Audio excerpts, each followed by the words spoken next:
So the goal today, as I mentioned, is to give you a gentle introduction to C. Your GNG course will be programming in C.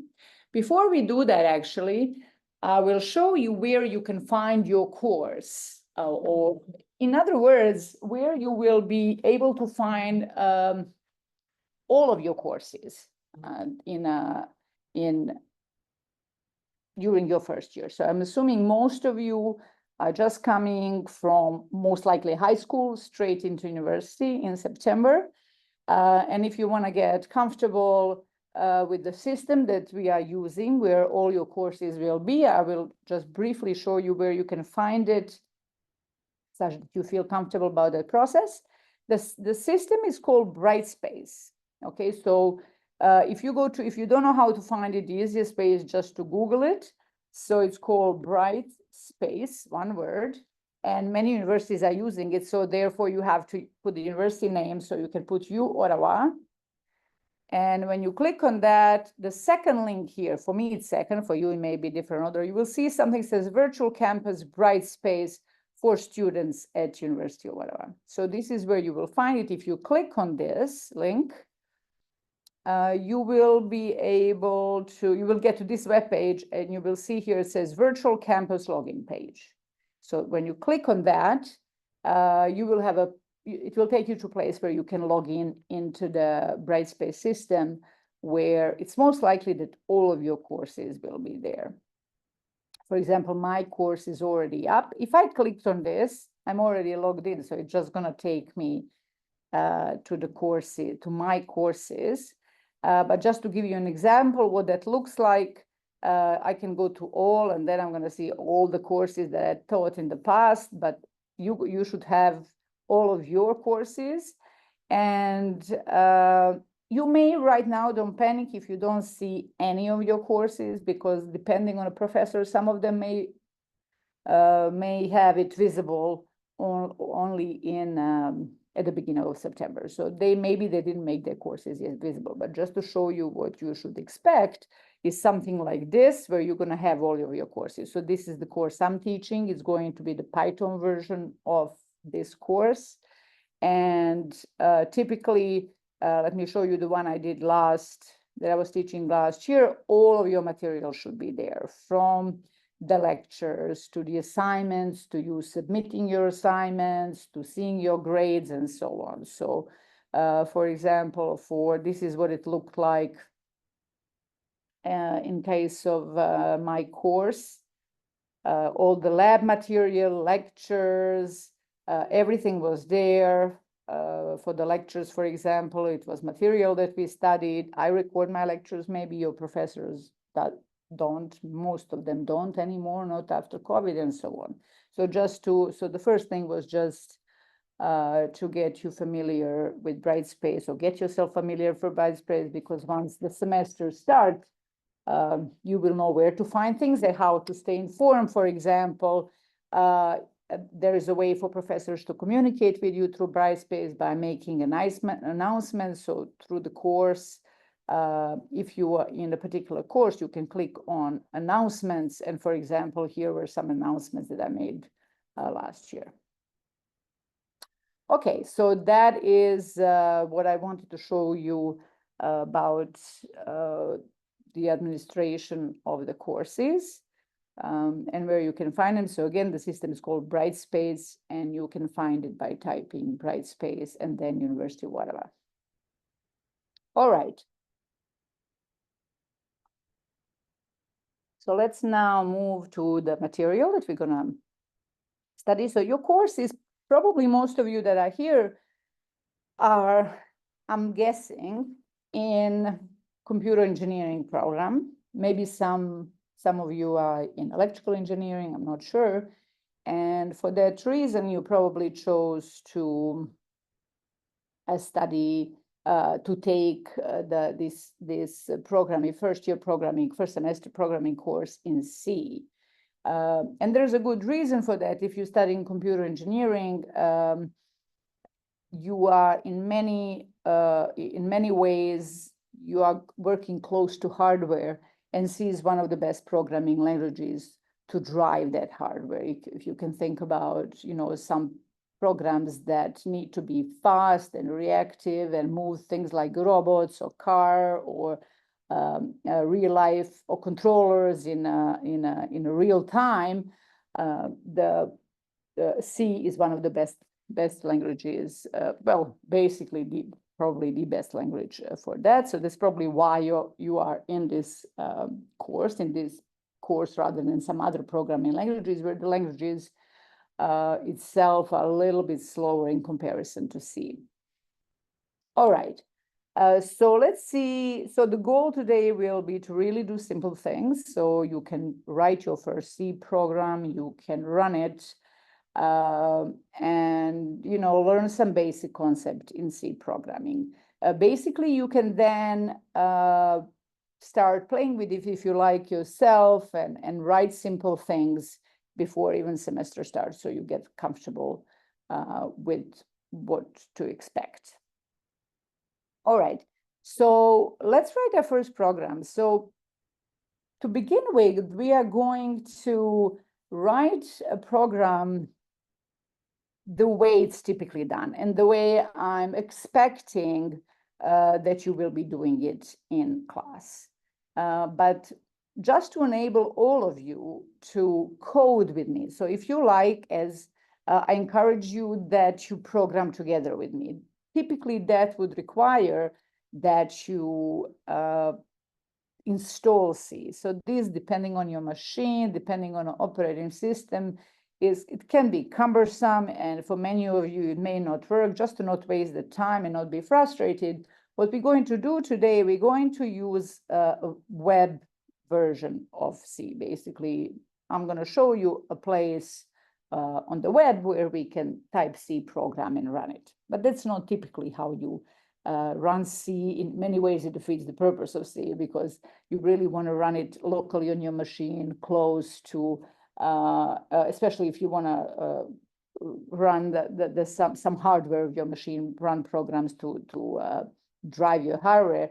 But just for the purpose of today and to avoid this potentially cumbersome process of installing C, deciding which editor to use, deciding, how to find terminal, how to run the program, we're going to avoid it. But before I show you where online we will be writing, all of us together, writing C programs and running them, I'm going to first show you how you write C program. What is a typical process, how you write a C program, how you compile it, and how you run it. And what do these words even mean if you are completely new to programming? Some of you may be completely new to programming. In fact, this tutorial is meant to complete novices to programmers. So by the way, in your course, there is no expectation of prior knowledge of programming. So if you haven't programmed before, don't worry.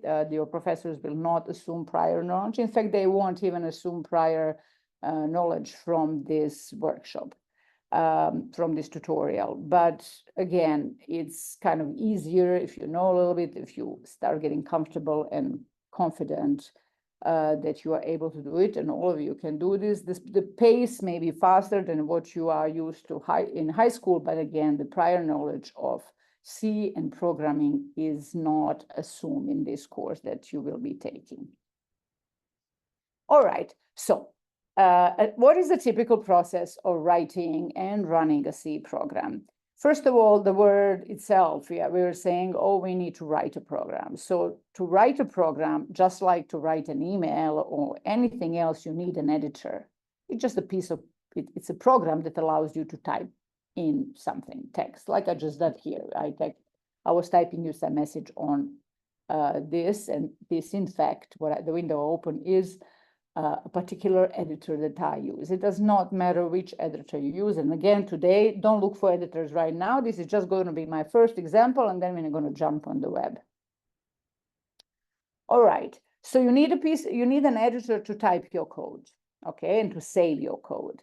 Then the next step in C and other compiled languages is that you need to go to a terminal, or if you are using the so-called integrated development environments, IDEs,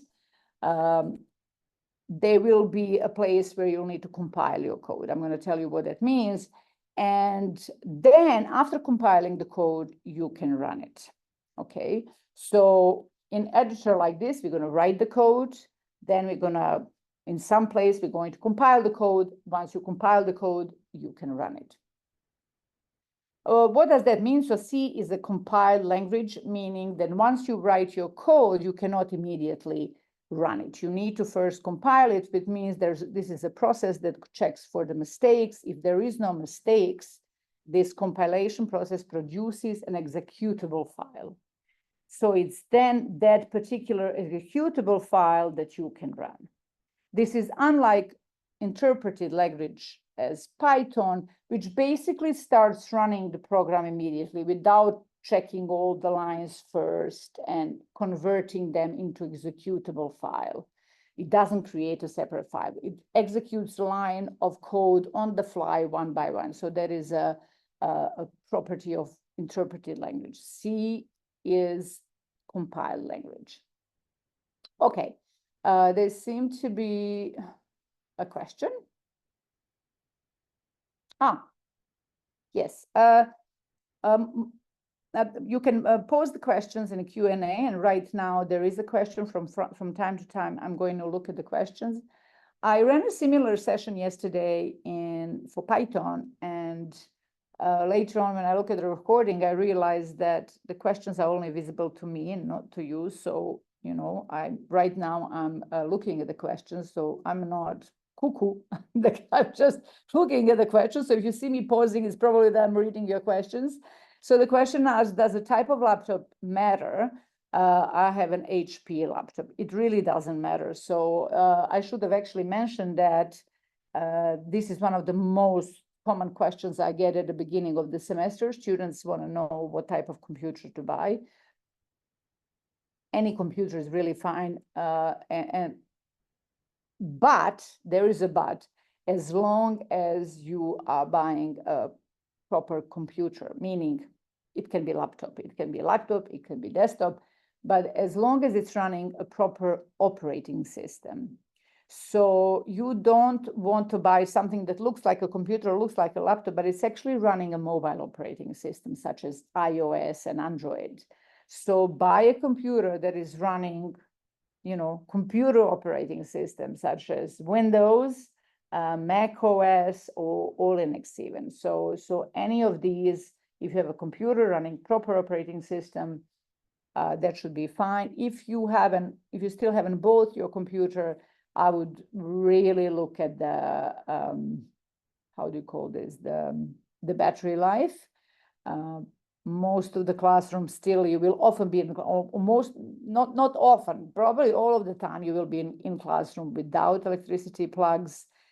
You will spend a lot of time at university. Outside the classroom, you can find places to charge your computer, but it could be very frustrating if you know, you have to sit next to some wall on the floor looking for a place to charge your computer. So I would, if you have an option, that would be my criteria, that you have a good battery life on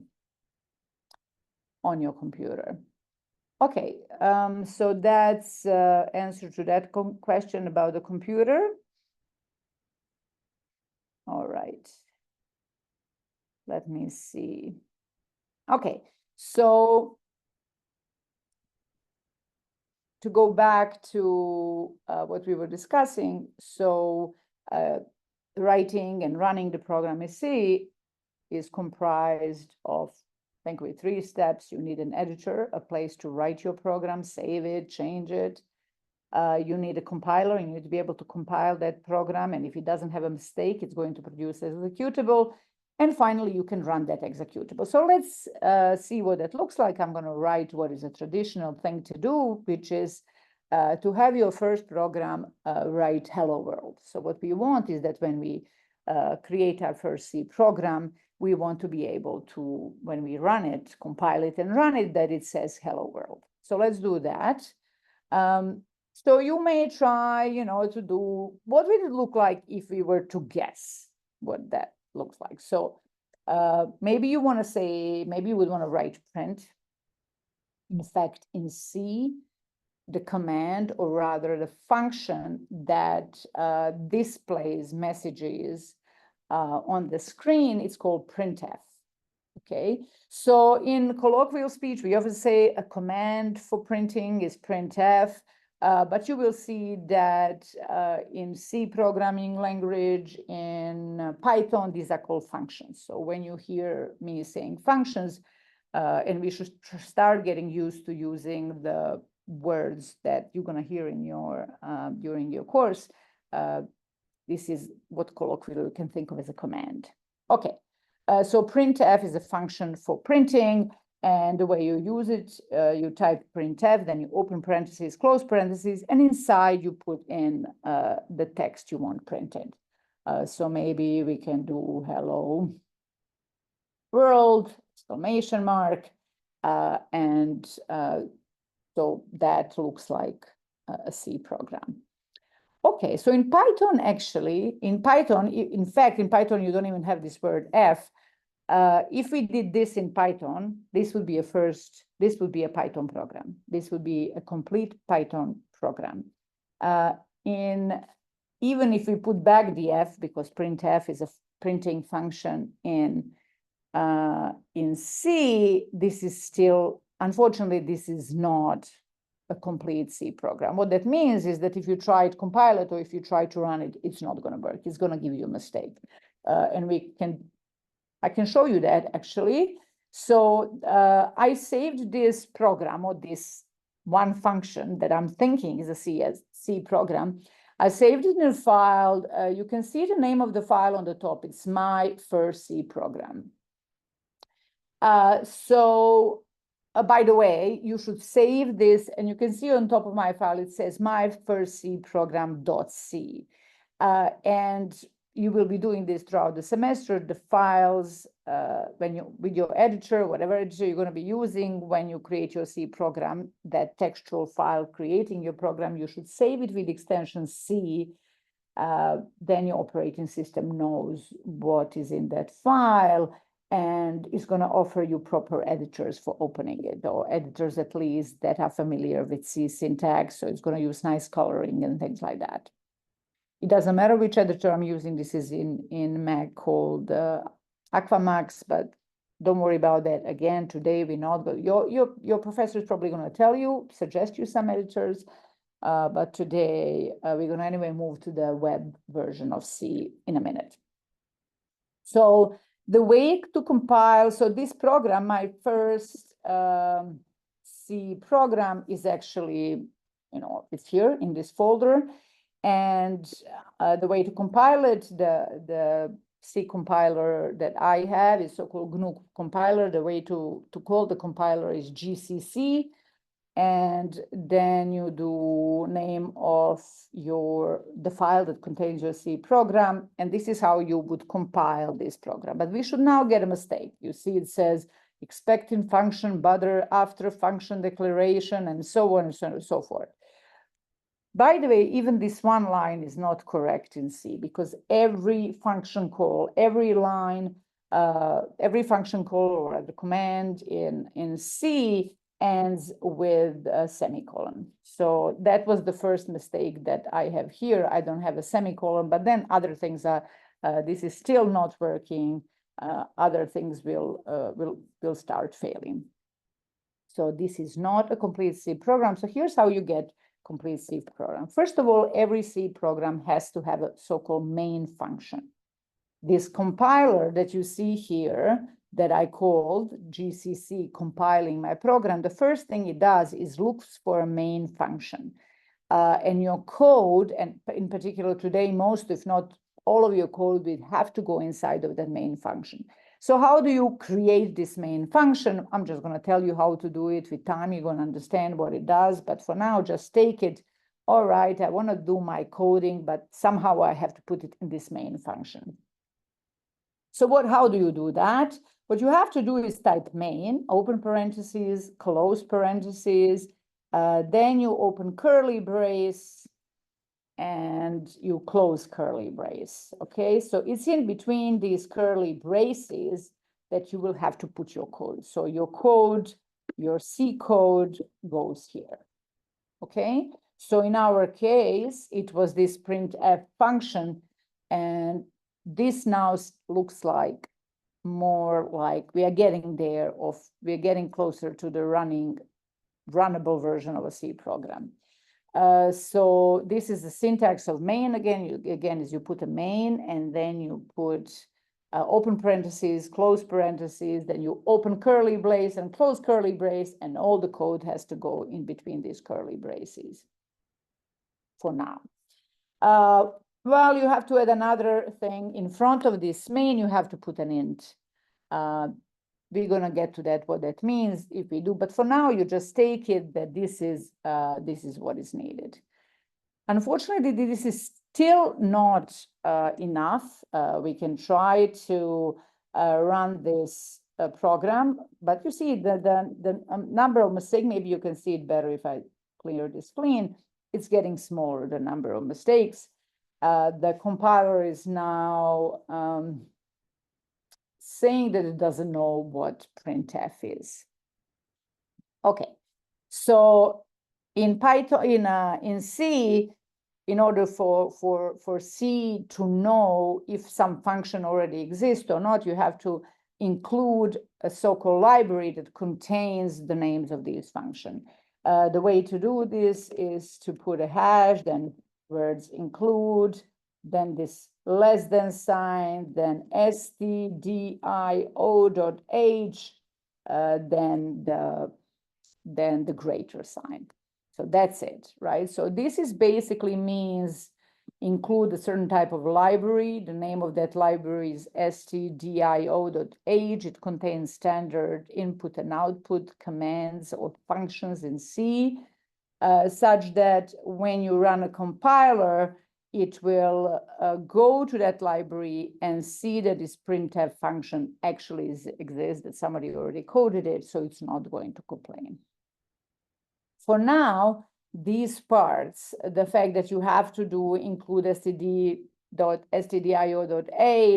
and that you have to do int main, open parentheses, close parentheses, and put curly braces, and to put your code in, just take it for given that that's how you're writing your C program. So basically what you're going to take as a template is this. You know, in the future, when you're writing your C programs, you just write this, and then your code goes here. Okay, so let's try to see finally if we have written our first working C program.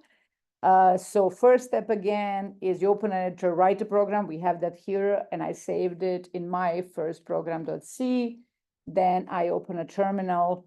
Doesn't matter if you don't know what it is, but I compile the program. There are ways to do this without finding out where the terminal is on your computer.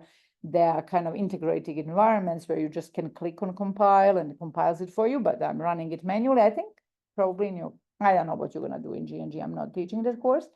But in either case, let's finally, I'm clearing the screen, and let's finally try to compile this code again. And it looks like we finally succeeded.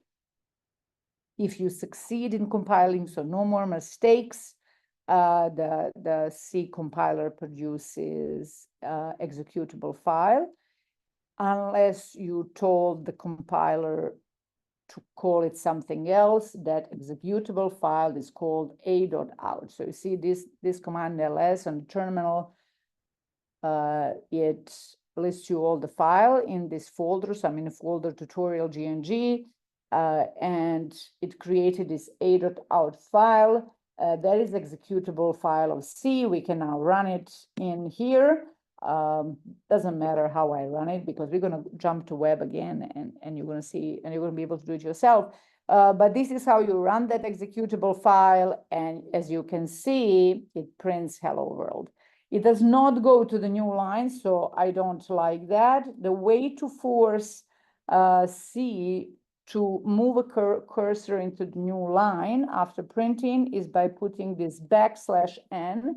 It's a special type of, I don't know, command, if you like, that tells a print function to go to the new line. So let's try again. We compile, this again and run a.out. And as you can see now, the program printed hello world with exclamation mark. We can then add something else, like, I don't know, this is my first C program, and let's, I saved it and I compiled it again. And now when I run the executable, you can see that it writes hello world. This is my first C program. Okay, so this is a process of writing the C program, compiling it and running it. Okay, so for the rest of the tutorial, I want us to be able to do this together, that you together with me type and try to do something. At some point, I'm going to say, oh, now you try to do this by yourself, right? This is, nobody is testing you here. This is just a chance for you to be typing your own C programs. Okay, so where do we, so we're not going to be doing this, what I just showed you, because as I already mentioned, it involves installing C on your computer, finding an editor, finding where the terminal is, how do you compile, and so on. So let's not do that. There are web versions of C where you can just have a window there and type a code and click run. Okay, so let's do that. So open a browser. I'm going to show you how to do that, and go to Google and type online C compiler. Okay, so online C compiler, like I just did. And press enter. And for me, last year I was using this Programmise, but today it was kind of not working. So the one that I'm going to be using is this one here, Tutorials Point, a third one on my search. So it has this green T.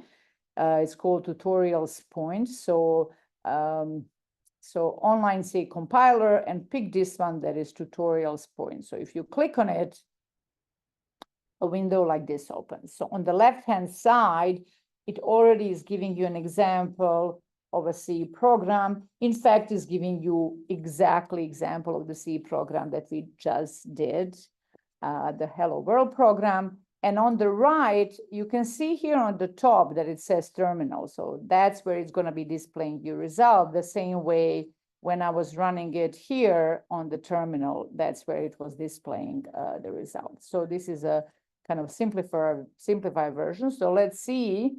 Please, all of you do this. And if you kind of don't manage, let me know in the question mark. So when you open it, this first program that we already did is there. Include stdioh, you have a main function, then you have that one line that says hello world. In fact, it has an additional line that says return 0. This one is not, I don't want to be explaining what it is. We're going to get to that kind of towards the end of the this tutorial. But for now, it's not even fully necessary. As you have seen, we haven't done it in the program that I have done it on my own. So how do you run this one? So this is really simple because this is where you can be typing your code. Once you are done, you see on the top left corner right below this green sign, it says execute. When you click that button, you see on the right is showing you what your code does. Okay, so if I add, so you can add that second line printf. This is my first C program, and oh, I made an error. So in Python, the error is the typical one for me to make, because in Python, you don't have to, at the end of these function calls, so we're calling a printf function twice, and the end of each call, you have to put a semicolon. You don't have to do that in Python. And so this is a typical mistake, a syntax mistake that I make coming from Python. So now I added semicolon, the program should run. And indeed, as you see on the top, it's doing what we want. Okay, so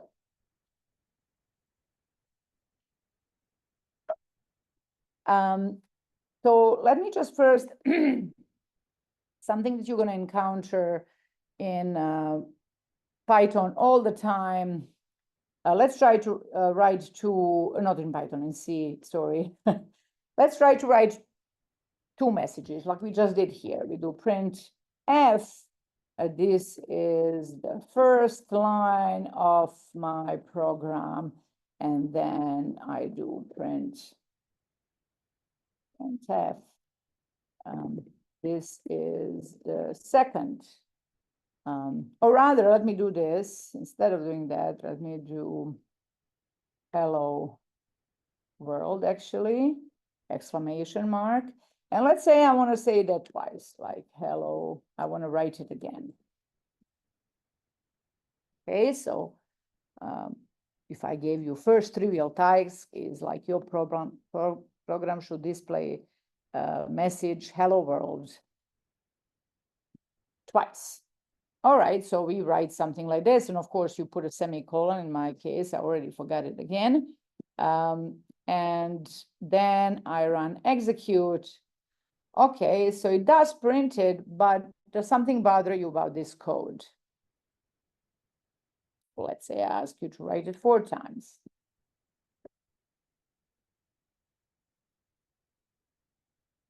Not about this code, about the way this is displayed. I ask you, oh, I want you to write a program that writes 4 times hello world. Okay, so we do this, and it displays it like that. So it's quite likely that you say, wait a minute, I really don't like this. I don't like how this is all glued in one. This is all glued in kind of one line. I would prefer if it was each line is hello world, the next line hello world, the next line hello world, and so on.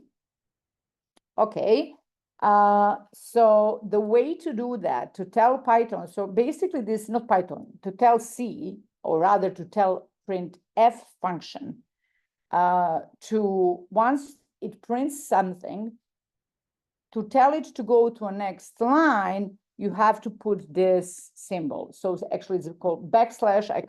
You're gonna hear me saying /n, but it's actually backslash. Anywhere where you want the print command to go into the new line, you have to put /n. Okay, so after the first, so that also goes, it's inside of the quotes, inside of your text. So you put all the text that you want displayed, the printf function to display, you put that text between the pair of quotes, as you can see here. Between the pair of quotes, we put that text. And wherever you want to go into new line, you have to tell printf that you want to go to new line, and you do that by adding \n. So I want to go here into new line. I want to go here into new line. And here, I don't care, let's say, because I'm at the end. I don't care if you go to new line or not. So let's execute now. And you get that. Okay. So now that you have learned these basically 2 concepts, like how do you use a printf function, or how you write your first program, how you use a printf function, and how you go to new line. What if I ask you, so why don't each of you try to do the following? What if I ask you, I want you to print this, so hello world 4 times, each time in a new line, but I want your program to be all in one line. You know, somehow modify this such that it still display this thing here. Okay, so take a minute to do this by yourself. So again, I want you to write this code, modify, if you like, modify this line of code such that when we press execute, it still prints 4 times hello world, going into new line, the way we see on the right.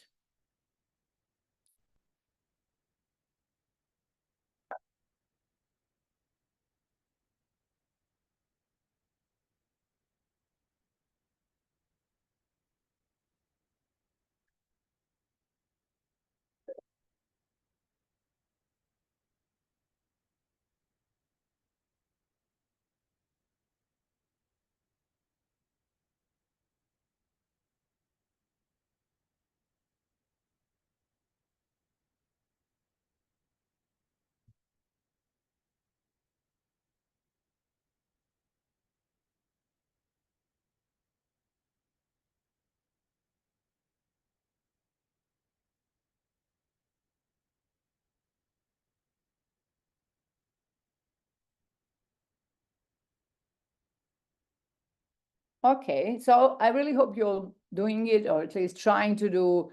There is nothing to lose here by trying. Nobody's grading you. Nobody can even see what you're doing. And you have a chance to ask me if you are stuck and then see how we do it together. Okay, so you've learned everything that was needed to complete this. So all you have to do is, this is typing hello world, and you have slash and you go to new line. So with what we do now is just put hello world again. And then you want to go to new line. So therefore you put a slash n again. All right, I don't know why I put a dot, hello world slash n, then we do again, hello world slash n, then we do again, hello world, and then we don't care anymore. So this here is going to display hello world, new line, then hello world again, then new line, then hello world, new line, and finally 4-time hello world. So let's see that that's indeed the case. And there you go. Okay. So there are other types of these commands. Slash n is for the new line. For example, you want to learn this as you go. Slash t is for tab. So this will also print hello world 4 times, but rather than new line, you're going to have a tab between the consecutive hello worlds, the tab distance. Okay, are there any questions about this so far? Okay.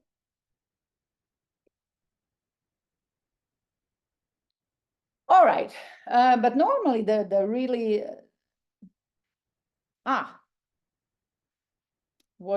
actually the next thing, all right, so next thing I would like you all to try to do is to draw something with this printf function, to draw something really easy just to get used, before we get to the next concept, just to get used to this printf function. I would like you to draw ASCII rectangle, ASCII square. What is ASCII square? Let's type it here. ASCII rectangle. Let's go to Google Images and hopefully, not that. ASCII rectangle. Okay, so something like this. Out of stars, so you don't really see it here. Out of stars, I don't know if you want to, doesn't really, okay, so this, out of star, just this one here that I'm circling. So using just star character, try to draw a rectangle. Okay, so what I would like is that here on the right, you're using a printf function, you want your program to draw a rectangle like this.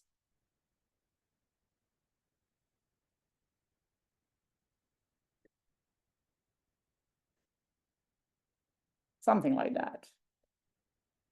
Okay, so please take a minute. Using printf function, write a program that draws a rectangle like this. These are called ASCII rectangles because it uses just, ASCIIs are the characters, and that these are basically the only characters that, decades ago were available on computers. You can think of ASCII characters as just the characters that you have on your keyboard, rather than having, nowadays we can have all sorts of characters in all languages and have access to them. It used to be basically that what you see on your keyboard, these are your characters. Okay, so these are called ASCII characters. So star was among these original characters. So draw a rectangle as your next little assignment. Then we're going to go to learning about variables and creating functions and things like functions of our own and so on.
Okay, so hopefully you all did it. It should be very simple. Your first line should just print those stars. And then the next one, the borders of this of the rectangle.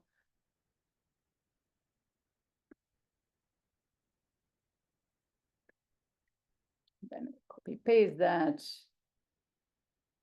a couple of times, and next the bottom side of the rectangle. All right, so let's see. Oh, that's not what I wanted to do. Uh-oh, what did I do? Oh, all right.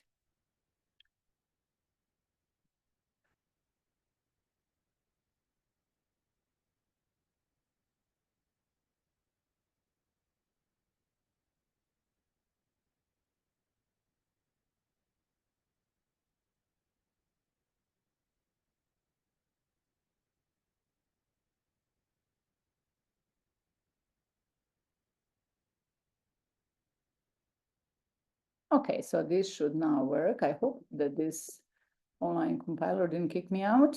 So, there you go. That's wrong. I didn't put /n, so it's throwing something that I did not want.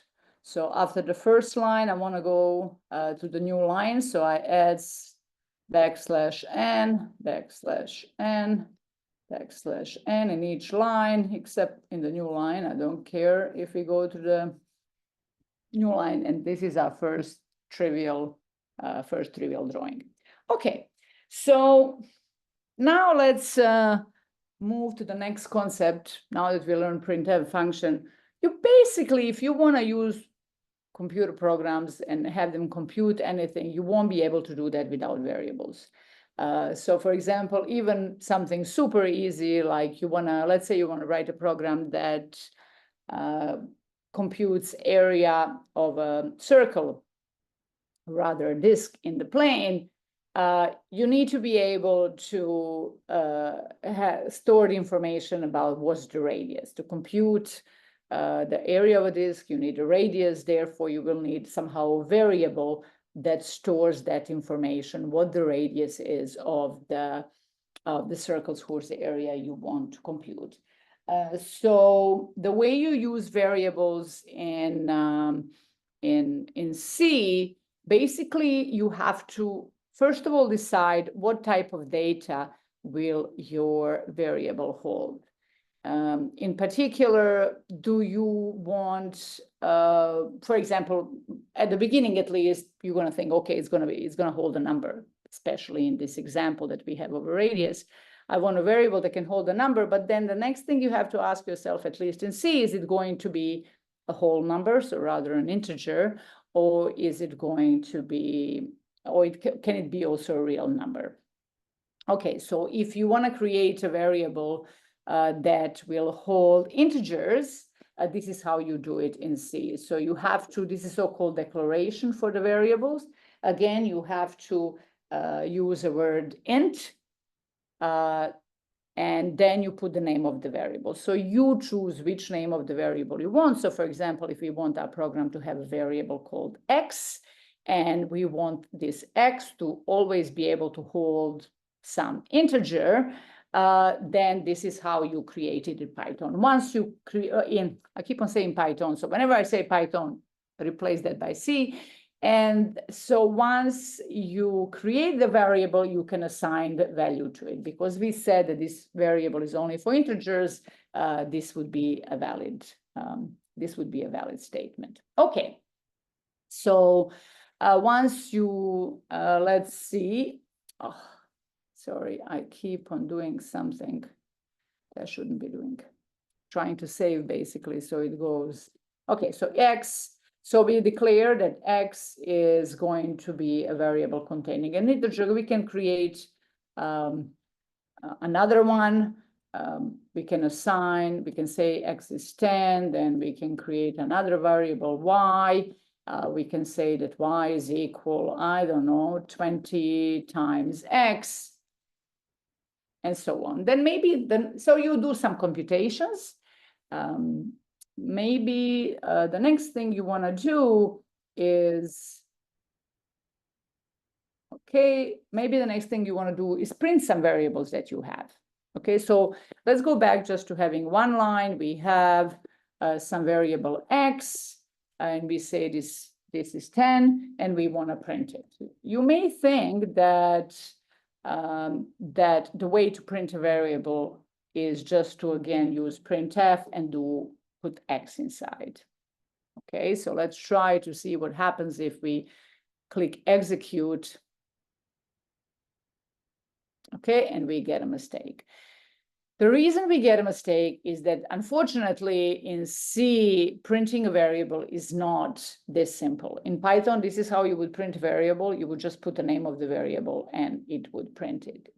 This is not the case in C. So here's how you're doing, because this is something that you're going to repeatedly need, is how do you print information that is stored in some variable? Think of it, let's say you have a variable radius.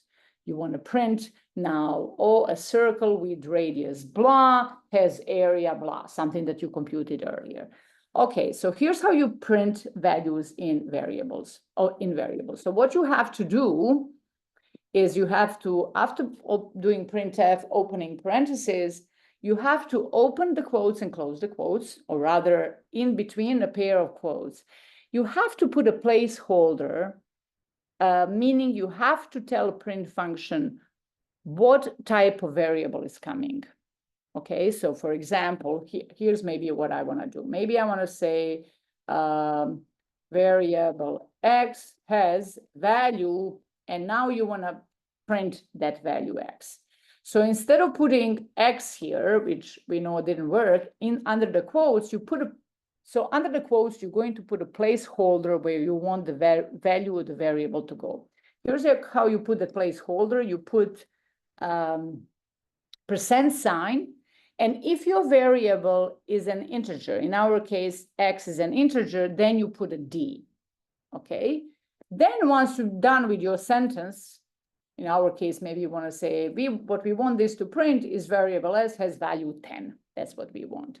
So here we would put this placeholder. So the placeholder is you put a %, then you tell printf function what type of data is stored in variable x. In our case, that's integer. In case of integers, you put a d. Don't ask me why, that's the syntax. And then once you're done, you close your quotes and then put a comma, then put your variable, the one that you want to be placed in that placeholder. Okay, so here what's going to happen, how C executes this, is that it's going to print this sentence, but instead of printing %d, it's going to take values stored in this first variable, in our case x, and it's going to place it here in this placeholder. So let's see, make sure that that works. Okay, so let's run this. I have a mistake. Of course, again, I didn't put a semicolon at the end of that line. So we execute again. As you can see now, this is working. Okay, so what we have is that every time you want to print a variable, you have to, the way you do it is you have to put a quotes in between the quotes, you put a placeholder followed with d if your variable is an integer, and then you close the quotes, you put a comma, and then the variable name. So let's see that with two variables. Maybe I'm going to have variable y is equal to x times 20. So in our case, y should be 200.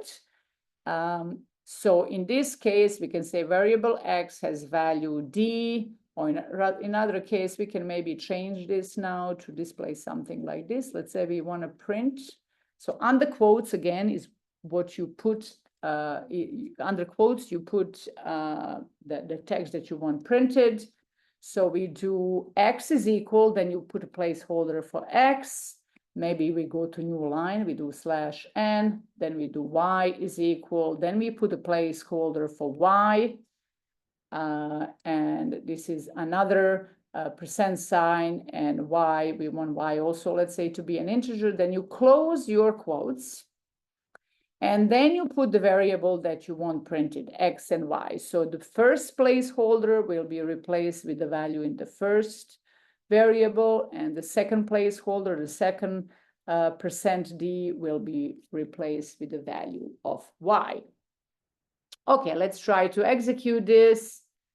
And we have a mistake. Okay, so can somebody tell me what the mistake is? Why is this not running?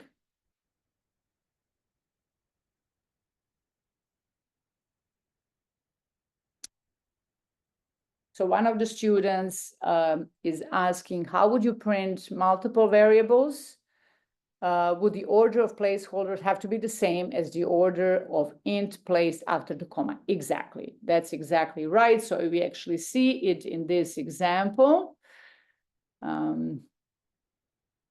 So we see it in this example here. We want to print two variables, X and Y. So we have two placeholders. The first placeholder is replaced, if the program was correct, the first placeholder would be replaced with X, and the second placeholder is replaced with Y. The reason this didn't happen is that we have a mistake. And if you look at you can already start learning about how to read these error messages. So the error message says error Y is undeclared. Okay, so basically C is telling you, I don't know what Y is. So how do we fix this? Anybody?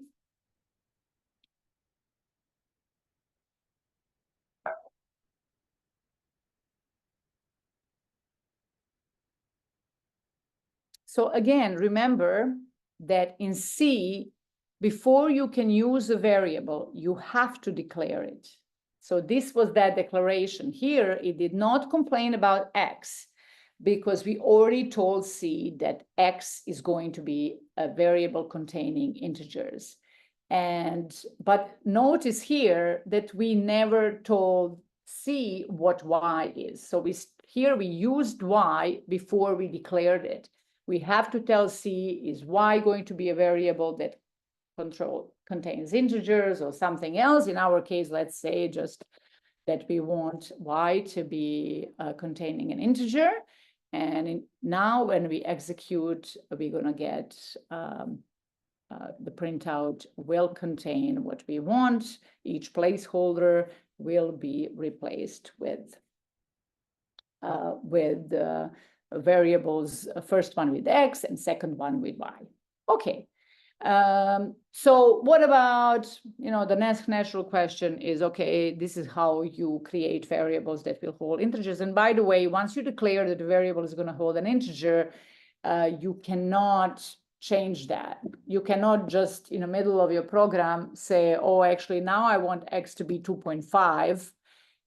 So you would expect here that what is printed for X is 2.5, but when you try to execute it, Python is going to complain because you said that, well, first of all, it's going to complain because I didn't put a semicolon here, but it's also going to complain because, oh, that's really strange. So this code, this is, this one is really doing something. This online compiler is doing something really strange. It's basically ignoring that one line. I think if we go to real compiler, this should crash, or rather should not compile. Let's go to my compiler here, and there you go. You get a mistake. It's telling you that you're doing implicit conversion. We are going from integer to a double. That's a programming language word for real number. So this is not working. It looks like this web compiler is just ignoring that line because you're not allowed to do that. Okay, so if you actually wanted this variable, let's say X, to be able to hold any real number, not just integer, then you would declare it differently. The word that you use for real numbers is either a float, that's one version, and the other one is double. Don't worry what's the difference between double and float. Double just has more space in the memory, but you're going to get to that eventually. That's really not important. So for now, just remember that if you want a variable to hold integers, use keyword int. If you want a variable to hold real numbers, so with decimal places, then you just use double, for example. And I keep on hitting save. Luckily, I have that thing here. All right, so let's say x was double, and now, and that we declared, let's say that x was 2.5, and let's ignore y for now and just print x. Now x is not, so we have this placeholder for x, but now x is not an integer anymore. So the placeholder letter is different. If the variable is an integer, we've seen that you use d, but if your variable is a double, you use lf. Don't ask me why. Probably stands for long float, for like lf, all right? So this is what type of a placeholder you would use for variables that can hold real numbers. Okay, so I have a question here. Do I need to write int y? I'm not sure what that question's referred to. So every variable that you use, you need to declare. So either you're going to, if it's going to hold numbers, so not all the variables are going to hold numbers. Some of them may hold, a character. But for now, we can only look at the variables that hold numbers. So you as a programmer should decide, is my variable going to be holding only integers, or is it going to be holding real numbers? If it's going to be holding integers, you have to declare this. You put int, the name of the variable. If you're going to be using real numbers, then you should use double and then the name of the variable. Some examples of that is, for example, if your program is handling, let's say, ages of humans, ages of people, you probably would declare it as a int, right? So we all do int age. So if this variable is meant to hold an age of somebody, we humans don't really say I'm 25.7 years old. We typically use only integers. So you might as well declare it as an integer. But if we are computing, let's say, area of a circle, then you want to declare a radius. So should that radius be, should you declare it as an integer or should you declare it as a double? Right? So why would you declare it as an integer? I mean, in that way, you're limiting that your radius have to be an integer. So there is really no reason for that. In that case, you as a programmer decide, I should declare that variable to be radius. Variable to be double. So you would declare double because you expect that any type of radius is admissible, not just integers. Okay. All right. So because the variables are so let's go back to this. Let me ask questions that you answer. Try to answer this question for yourself. So we have two variables, x and y. And I say, okay, x is 10. What did we have before? Y is 20 times x. All right. And then I change my mind and I say x is 1.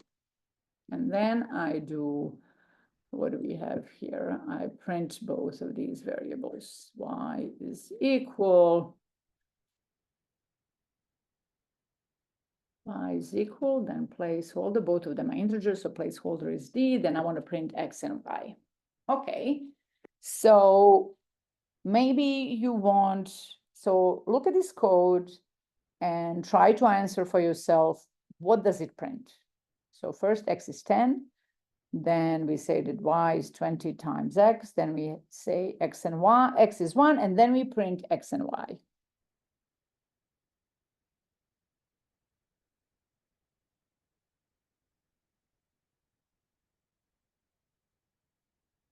All right, so let's see what it does.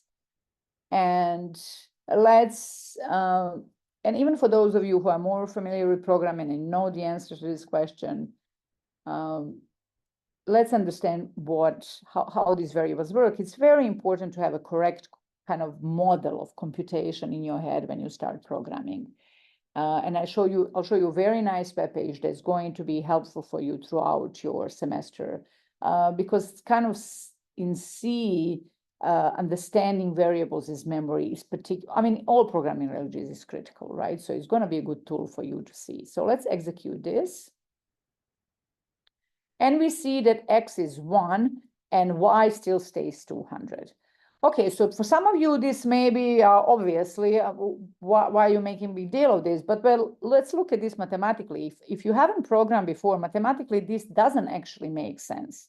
Because let's look at this. What do we have here? We have that X is 10 and that Y is declared to be 20 times X. Okay, so mathematically, Y should always be 20 times X.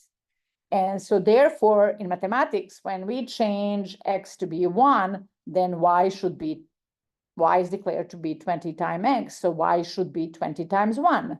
So it should be 20. And we see that it's not, that it's 200. It's still 200.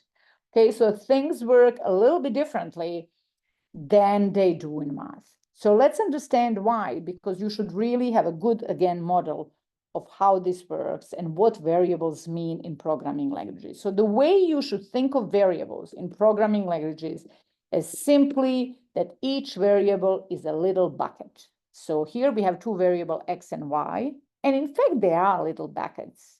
So if you declare two variables, X and Y, your computer is going to assign two memory locations to those two variables. So it's like little two buckets in memory that will hold the values that you assign to it. Okay, so in our case, when we declare int X, a little bucket is created for X in memory, int Y, little bucket is created for Y in memory.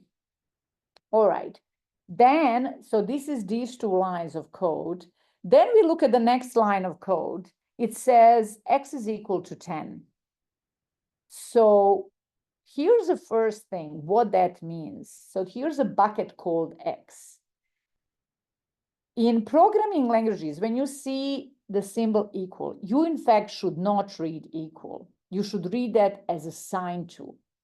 Really, it would have been better. It's just it's very cumbersome if this is what we were using in programming languages, not equal, that we were using an arrow, meaning place 10 in variable X, because that's what is happening. You have a bucket called X, you have a bucket called Y. So when you are doing this, when you write this, X is equal 10, what you're in fact doing, you should be reading this as assign 10 to X. So we have a bucket called X, and it's like assign, you place a 10 in that bucket. That's what that line of code does. Then we come to the next line of code, and we see again that assign operator. You always first go to the right, and it does 20 times X. So then computer goes to X, reads 10 is there, does 10 times 20, that's 200. So that means, so this line, what it does, it says assign 200 to bucket Y. So then it places 200 to bucket Y. Okay, so that's what it looks like after the line 10 is executed. Then once we get to the next line, X is equal to 1, it's not X is equal to 1. Again, read it as assign 1 to X. So, your computer is just going to take 1 and put it in X. It's never going to touch what's in Y. That's why X, Y, that's why 1 and 200 are displayed. So this thing that I was explaining you, there is a visualizer for that. As you start programming more and more, it becomes more complex what's going on with memory and variable and function returning things. So it's going to be really useful, this tool. So let's look for it together. Strangely, I discovered this tool, not strangely for me, strangely for you. In order to find this tool, what you should put is Python, because I discovered this tool through Python. You should put Python tutor, but you put C then. Okay, so Python tutor, and then you put C, all right? So it's basically visualizer of execution of various programming languages. And See, this is it. It says Python tutor, but it has a C visualizer as well. It's not just for Python. So when you click on it, online C, and it's also online C compiler, but it's mostly for visualizing. So you get to this. This is not too complicated. Don't look at this, but you see this line says edit code. You see that there is a little window on the left. It says edit code and get AI help. Forget for that. So click on that, edit code. This is the window that opens and you erase everything you have there. Okay, so again, you go to Python tutor for C.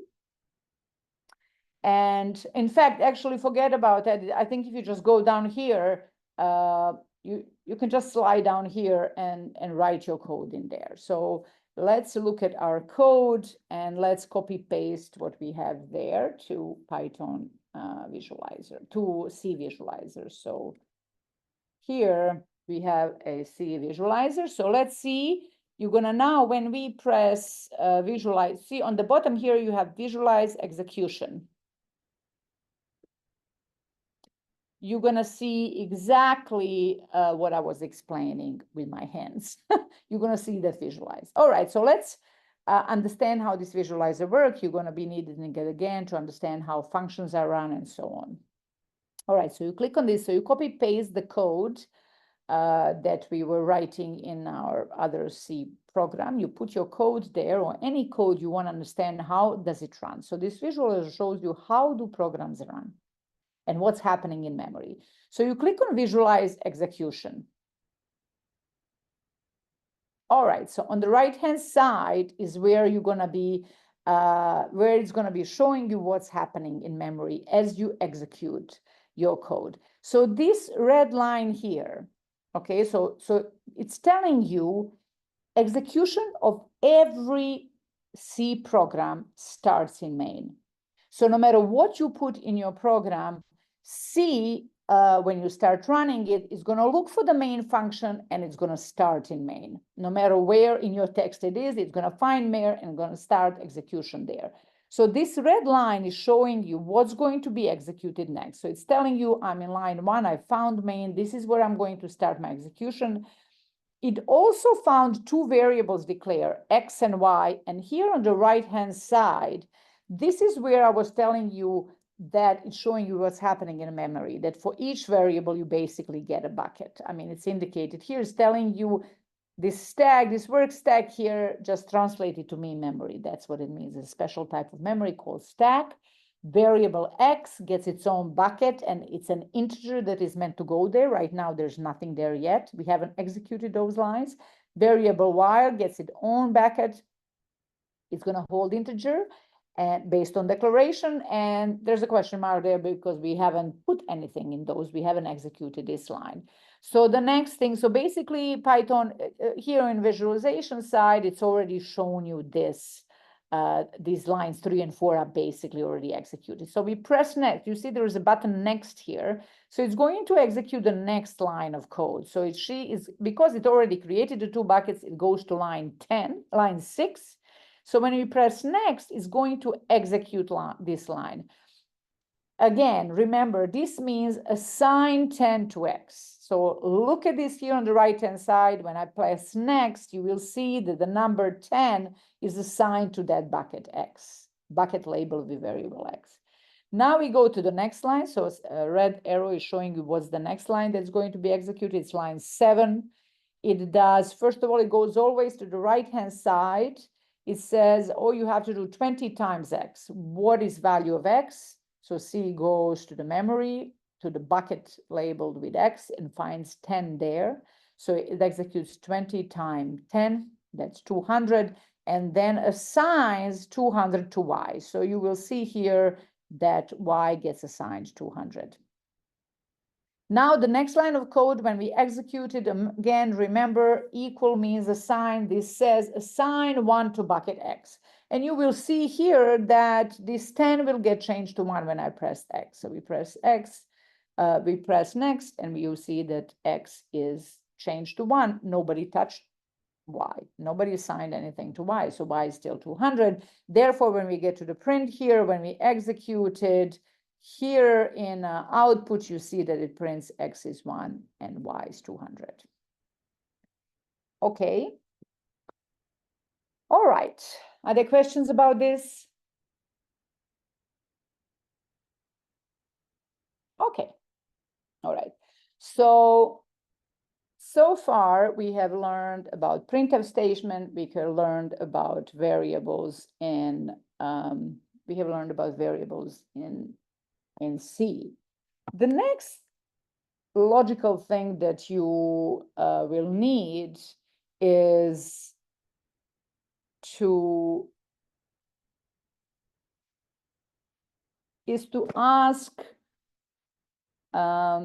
be able to ask a user to give you some numbers. So far, I was assigning manually these values to variables. I was saying, oh, X is 10, Y is 20 times X, and so on. I mean, typically, let's say if we are going to compute area of a circle, then the radius, it wouldn't make sense that, we do something like this.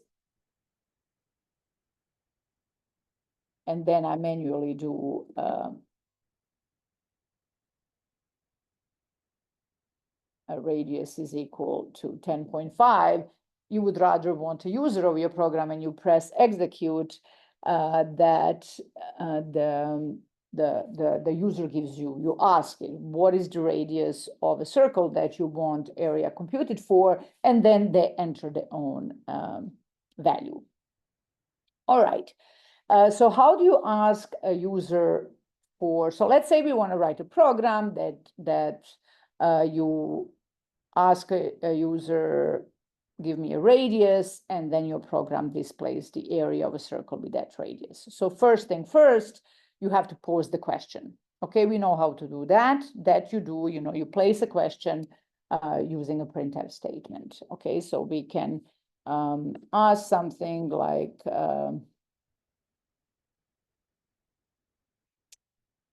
what do I want? Give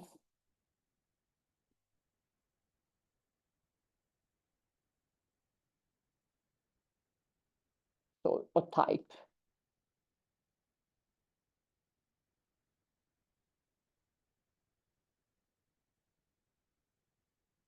Okay. So we display a question, but then how do you capture the answer? Okay, so that is so this first thing here. So far we are trying to develop this program.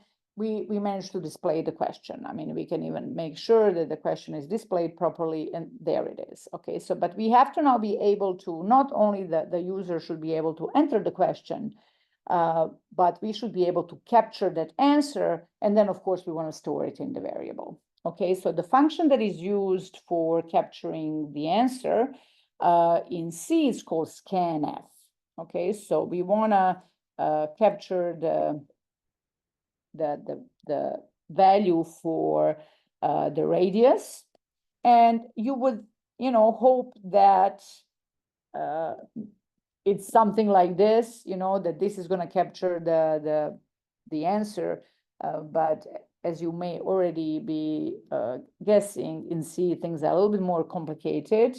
The way you do it is, first of all, you put double quotes like we did in printf. You need, again, your placeholder for your variable. In our case, radius is a double, so we need a placeholder with those letters LF, and then you put a comma, and then you put a variable name. Except that it's not really like this. We're missing another little piece, and that is that in case of capturing a variable, you need to you can't just put the name of a variable. In front of the name of the variable, you have to put this @ sign. Don't ask me why, just take it that this is a syntax in C. So if you want to capture a value for some variable, the function that does that is called scanf. You use it in very similar way to printf, except that when you put the variable name, then you put an @site in front of it. So you put quotes, you put a placeholder for that particular variable, then you put a variable name, and then you put in front of the variable. So we want to capture whatever user types in here, we want to capture it in variable radius. Okay. Except that I think I'm misspelling this radius, but let's leave it the way it is. Okay, so let's try to run it now and see if that's working. And then, in fact, maybe we want to print that variable just to make sure that indeed printf, the area of your, not the area, the radius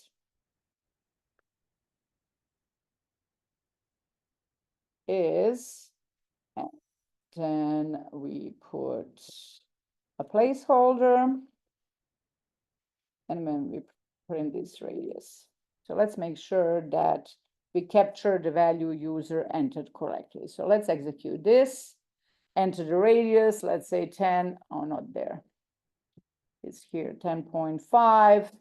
And then we see that it is printed. So our scanf function correctly captures the radius of the circle. Okay, so now the rest should be kind of easy. What we have in radius already stores the value for the radius, so it's easy to compute the area. We can just add another line and print. We can, in fact, add another variable and compute the area.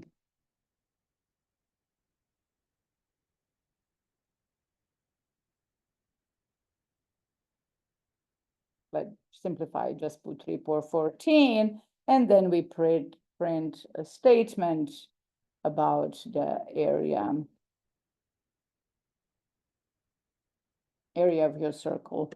We print some statement about it. So that's basically a complete program. Let's see if I made a mistake or is it running properly. Type the number for the radius. Let's say we're looking at, oh, again, I'm typing the wrong spot. We are looking at, I want radius to be 10. And then I get a message, the radius of your circle is 10, the area of your circle is 314. Well, I didn't see it at the end of this print statement. I didn't go to the new line, so these two sentences are glued together.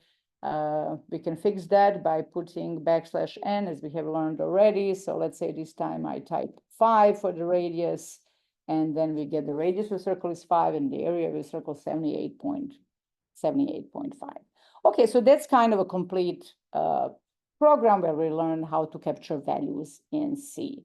So the next thing is going to be a new. So now that you know how to capture the values, I would like you to code a following program.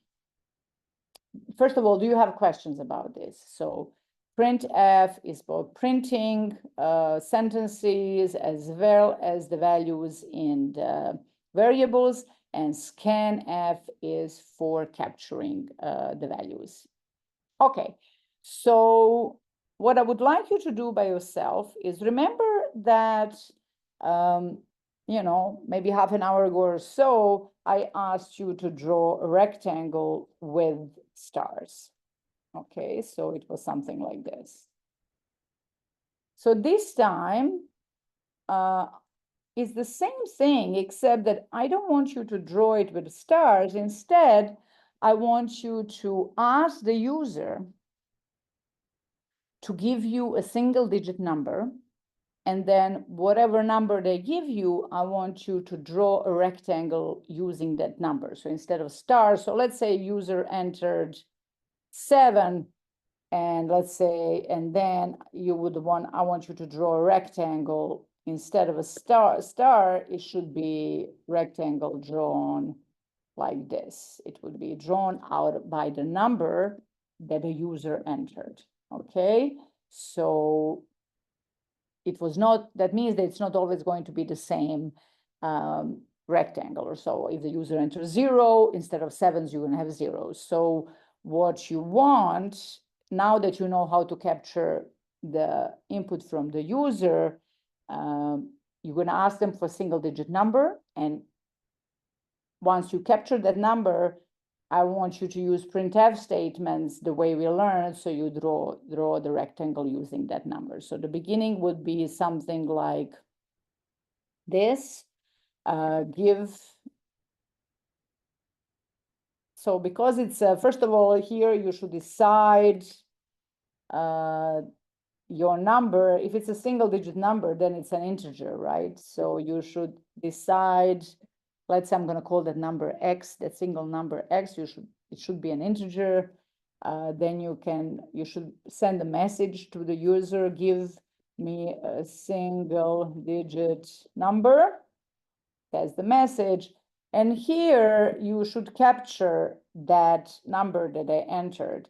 Because x is an integer, the placeholder should be d, and the name of our variable is x. So that's the beginning part where you ask for single digit. The second line is going to capture it and store it in variable x, and now draw a rectangle using that particular number.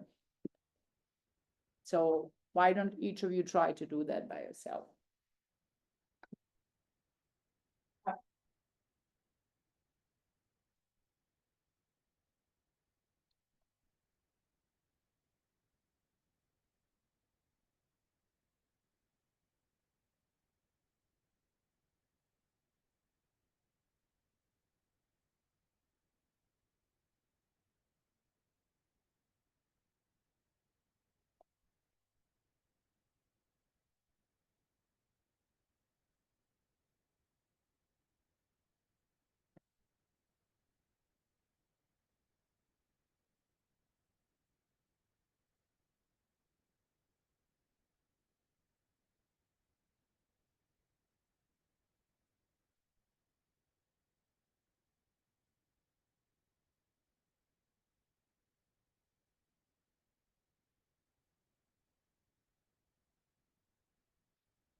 Okay, so let's do that.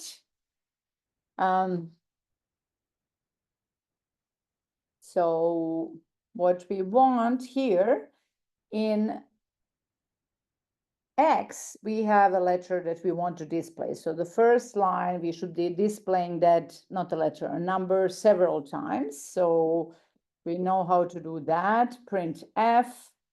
So first of all, I have to put a placeholder for every time I want to display that number. So let's say X contains a 7. So I have to put a placeholder for that variable X. So this is just going to display. So let's actually, sorry. All right, so let's do this. All right, so we have variable X that's going to contain a single digit number, print F, give me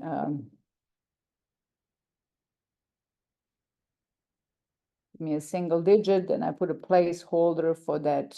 No, give me a single digit. This is just a message, so I don't know anything else here. All right. right? And then scanf. Now I'm gonna need a placeholder for my variable x, so I can capture the value for x.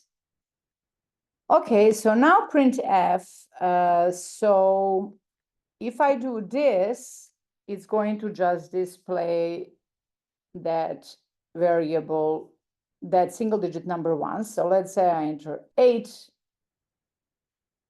I enter, no, this because I entered it here. So execute again. I enter 8.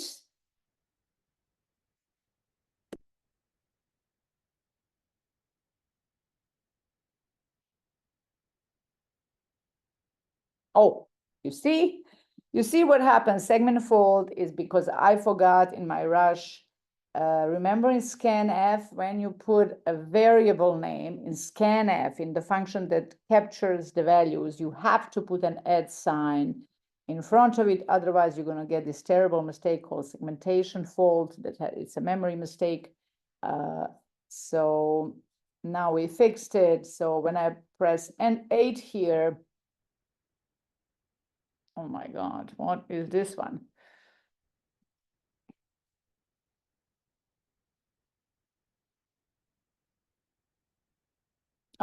Again, it's not LF, it's I made many mistakes here because I was rushing. So that was another memory mistake. X is an integer, so we should be using a placeholder with the letter D. All right, so we enter 8, and 1 8 is displayed, but I want many 8 displays in that first line.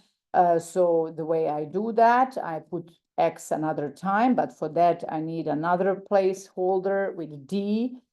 This will display 2 8s, but that's, again, it's not enough for the top wall. So I'm going to do this several more times so I get that first line on my square. Let's say I do this 5 times. So then 5 times I want to display that variable. So this is going to display that number, that single digit number 5 times, because you see I placed 5 times the variable there, and hopefully 5 placeholders. So hopefully I did that right. So let's see if let's say I'm gonna put 6 now, and we finally have a top line of that rectangle. I'm gonna do it 6 times actually. All right, so now in the next line, remember we just want borders, so we're gonna do it like this. I don't know if that's too much space. We will see what that looks like, but I just want to display the number twice on each border. And then we copy paste that several times. And then finally we put the bottom of that rectangle. So let's see if our program is correct now. Let's say I want to draw a rectangle with 4s.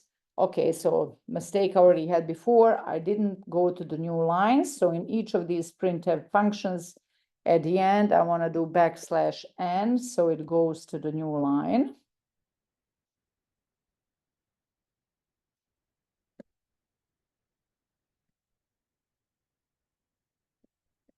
Just a moment.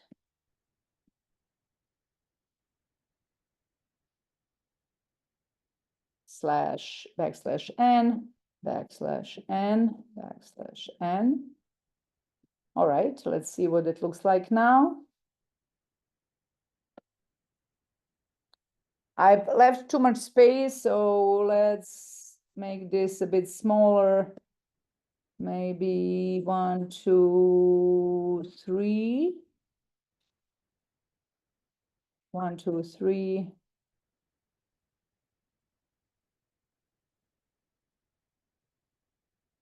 All right, let's see if that's better.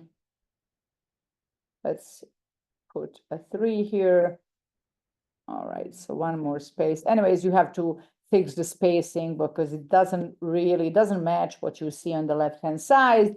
Let's say a 5, and finally we get a rectangle created by the single-digit numbers that the user gave you. So if we run it again, I may pick a different number, so maybe a 0, and it's drawing a rectangle with 0. Okay, so hopefully many of you were able to do this yourself. Are there any questions about this? Okay, so now we're going to move to the last. Before I show you the last thing I wanted for today, well, it's kind of an important thing about how to you create your own function. That's going to be the last topic for today. I wanted to return to something, especially if you haven't, some of you who haven't programmed before. I want to return for a moment to Python Visualizer, and to show you this kind of, in a sense, drastic example where showing you that equal sign in programming languages is not equal, but rather than a sign. Because something that you're going to be seeing in programming languages all the time are statements like this. So x, you may do something like x is equal to 10.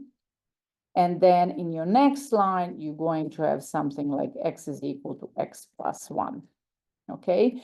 So if you were reading this as equal, then that would make 0 sense in mathematics. For no number is x equal to x plus 1. But if you read this as a sign, then it makes perfect sense. What it does, it says do first x plus 1. So in our case, x is 10. So 10 plus 1 is 11, and then assign that to that variable x, assign that to that bucket. And again, you can see all of this if you visualize the execution. So you see variable x is created, and a C visualizer is showing you that the next line that's going to be executed is assign 10 to bucket x, to memory location x, to variable x. So when you do next, 10 is assigned to it. And now we are about to execute line 6. You go to the right-hand side, it says do x plus 1. X, so C goes to the memory location x, reads what's there, it's 10. It does 10 plus 1, that's 11. So your central processing unit computes that that's 11, and then reads this as a sign 11 to x. So to that location, to variable x, to that bucket x in memory, assign 11, and you can see that that's what's happening. So that's why a statement like this not only makes sense in programming languages, but you will see once you start programming that they are ubiquitous. You will see everywhere statement like x is equal x plus 1. In particular, I is equal I plus 1. It's so common. I is just a variable name that is commonly used. It's so common that there's a shortcut for that I is equal I plus 1 line in programming languages. In particular, there's a shortcut in C. Okay, so let's go back to the last topic we want to cover today, and that is how you design your own functions. All right, so let's see, first of all, what do I mean by that? Okay, so when we had this code that was computing area of a triangle. So we had something like, double radius, and then we asked the user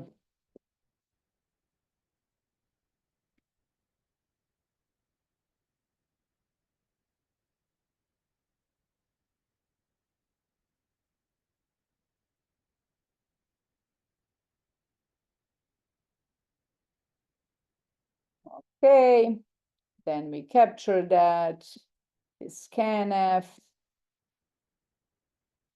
So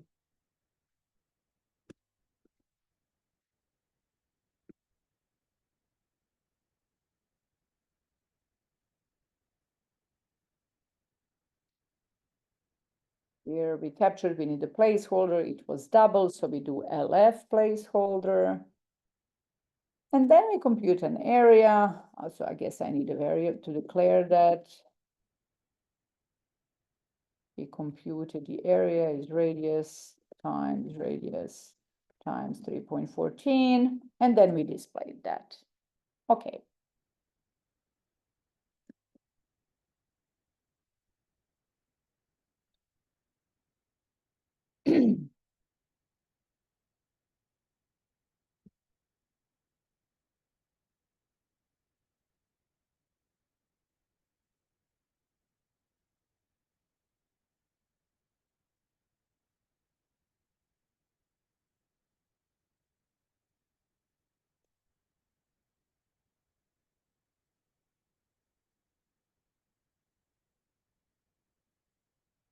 Okay, so let's try to just run it for a moment to make sure I didn't do something. Okay, 5, so the circle of radius 5 has area, blah.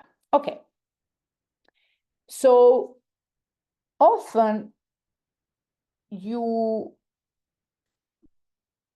will need some, you will be developing something that other people would need, and they will need it commonly.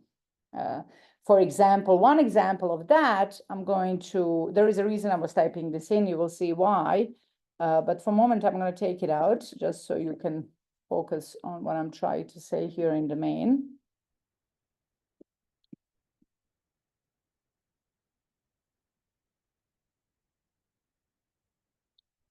So one of the examples of that was already printf function. Okay, so hello world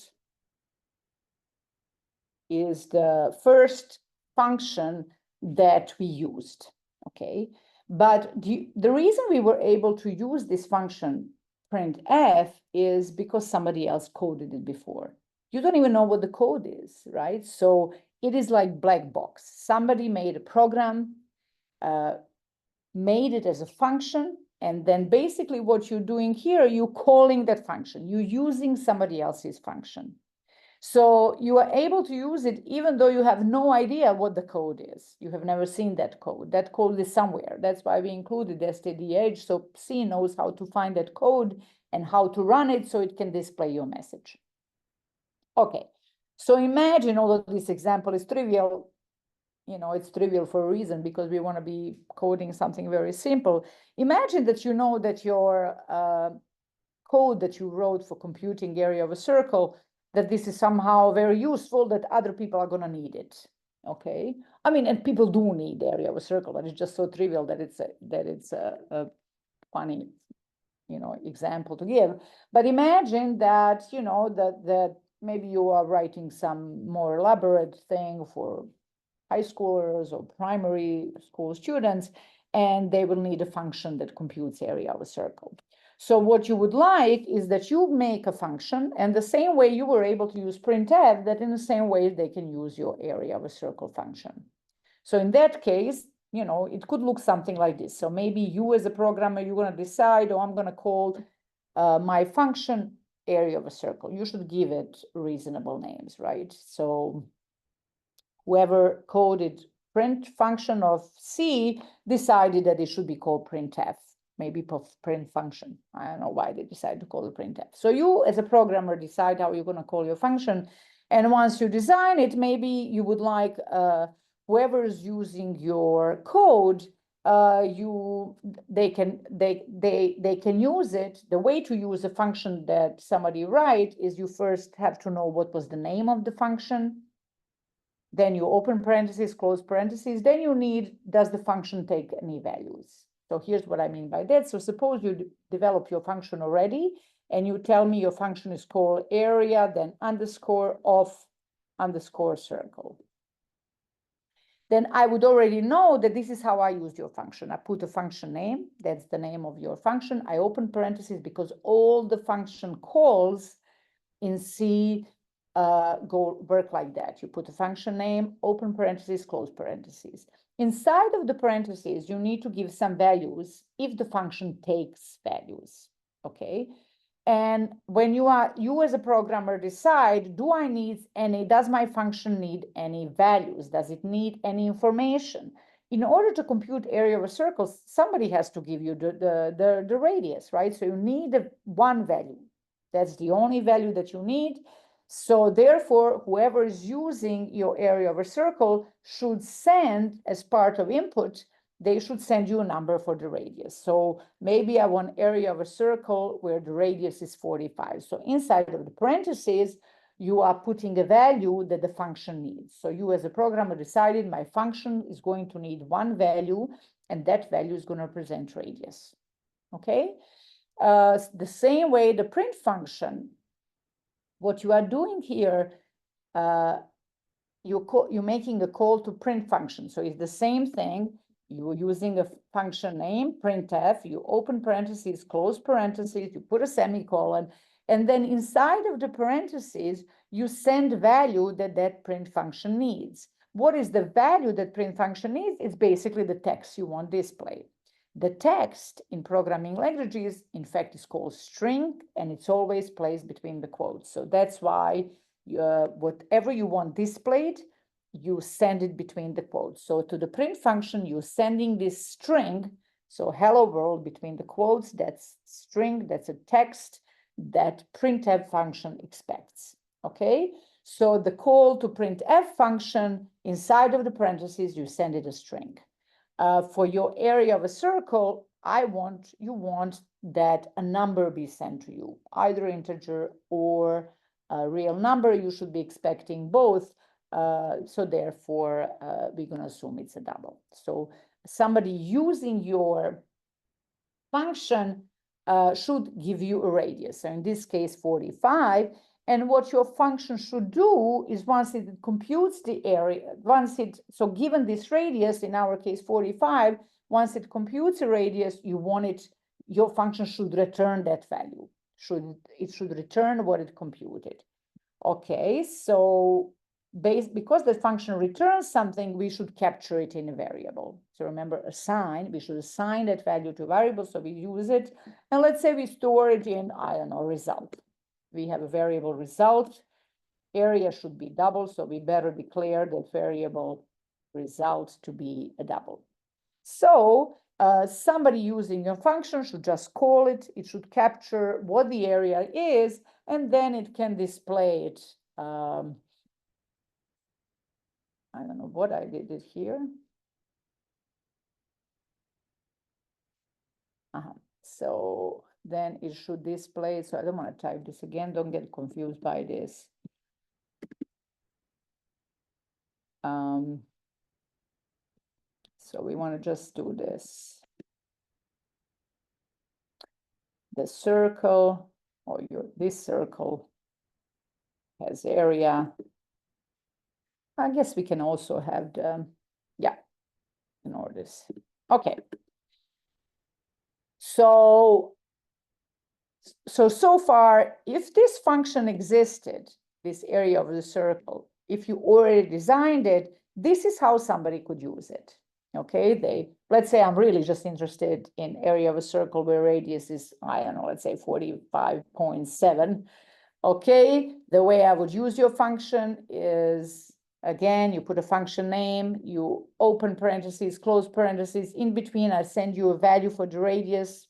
Let's say I'm only interested in 45.7. Forget about me asking a user for what value they want. I send you that. Your function returns me that result, returns me that area, store it in a variable result, and then I printed the circle has area, and then here should be a result. Okay, I print that value. Sorry, I can type that quickly. All right, so what did we had? We had double, is we had result. Then we say area of circle, and then we do, I don't know, 45.7. We call your function because supposedly it's there. You're already imagining it's already made. We say we assign that to the result and we print it.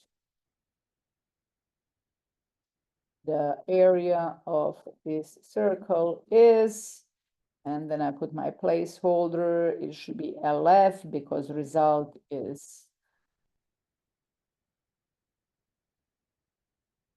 a double. So if I run this, we're gonna get a mistake. First of all, you see, it's telling you here, it doesn't know what area of a circle is. Of course, it doesn't, because we did not design this function. So let's now design our own function. Let's design this function so it's working the same way somebody designed printf for you and you were able to use it. Okay. So here's how you design your own function. First of all, the body of your function, the code for your function, is going to go outside of the main. Okay, so here, let's say after the main, you can put it before the main or after the main, but not inside of, you shouldn't be putting inside of the main. So your code for your own function goes outside, and we're gonna, for the moment, we're gonna put it after the main. Okay. So first thing first, you should put the name of that function. Okay, we already decided my function should be called area of a circle. All right. And then you should open parentheses, close parentheses. That's the next thing. Then you open curly brace, then you close curly brace. And this is where the code of your function goes. This is now in English. This is not actual code. So we are not done yet, even with the first line. But the step number one, you decide on the name of your function. We already agreed, let's call this function. So we are coding the body of that function. The same way, again, as somebody coded printf. All right, so my function should be called area of a circle. That's the first decision. Then syntax tells you you should open parentheses, close parentheses. Then you open curly brace, close curly brace. Inside of here will be the code that will compute the area. Okay, and return that result to this caller. See, here we have a call to that function. We will see what that means. And that's it. Okay, so let's go back to this first line where the name, where you tell C what the name of your function will be. So this is not enough. There are still a couple of pieces that are missing. First of all, what goes in these parentheses, if anything? What you as a programmer need to decide is whoever is going to use my function, do I need something from them, from a user? In this case, okay, I want to compute area of a circle. I need something. I need a radius. So that tells you, and that's the only thing I need. Compute the area of a circle, all I need, radius is enough. So therefore, I should have a variable that captures that radius from whoever uses my function. So in this case, in the main, I was already trying to use that function before it existed, and I'm sending a value 45.7. So when I'm designing this function, I should, inside of these parentheses, declare a variable, and that variable will capture the value that I need. In my case here, there's only one value that I need. Sometimes you'll need more than one value. Sometimes you'll need 0 values. You as a programmer decided. So here's an example when you would need 2 values. So for example, if you are computing area of a rectangle, to compute the area of a rectangle, you need to know 2 values, which is the length of both sides, right? If you know it's a square, then one value is enough, right? It's only, all the sides have the same thing. But if it's an actual arbitrary rectangle, then your input should have 2 variables, one, let's say, for the top side, and one for the horizontal side, length of the horizontal sides, and the other for the length of the vertical side. So you would need 2 values. In case of area of a circle, we only need 1 value. As before, you have to declare it. This type of variable that captures the value from the function call. You also need to declare what type of variable it is. So it's a double, and you give it the name that you want. I'm going to give a name, which is radius. Okay, so inside of these parentheses, you will be declaring as many variables as you need to capture the data you need. If you had more than one variable, let's say an example of that rectangle, you would have something like double side 1, names have to be one word, double side 1, double side 2. So that's if you were computing area of a rectangle, but we are not, we only need, you separate variables by comma. We only need one variable and we declare it like this. So we are almost done with the first line. So the value when somebody is using our function, so for example, this here, somebody is using our function in main, they're sending value 45.7, that will be stored in this variable radius when our function starts running. Okay, so we are almost done with the first line, but there is one more thing that you have to put in front of the name of a function. You have to put if that function returns any value. And if it returns any value, and functions in C can only return one value, one number, one string, or nothing. So in our case, we want to return one number, in fact, double, right? Because area of a circle can be either integer or real, so we are returning a double. So you have to put what type of data does your function return, if it returns anything.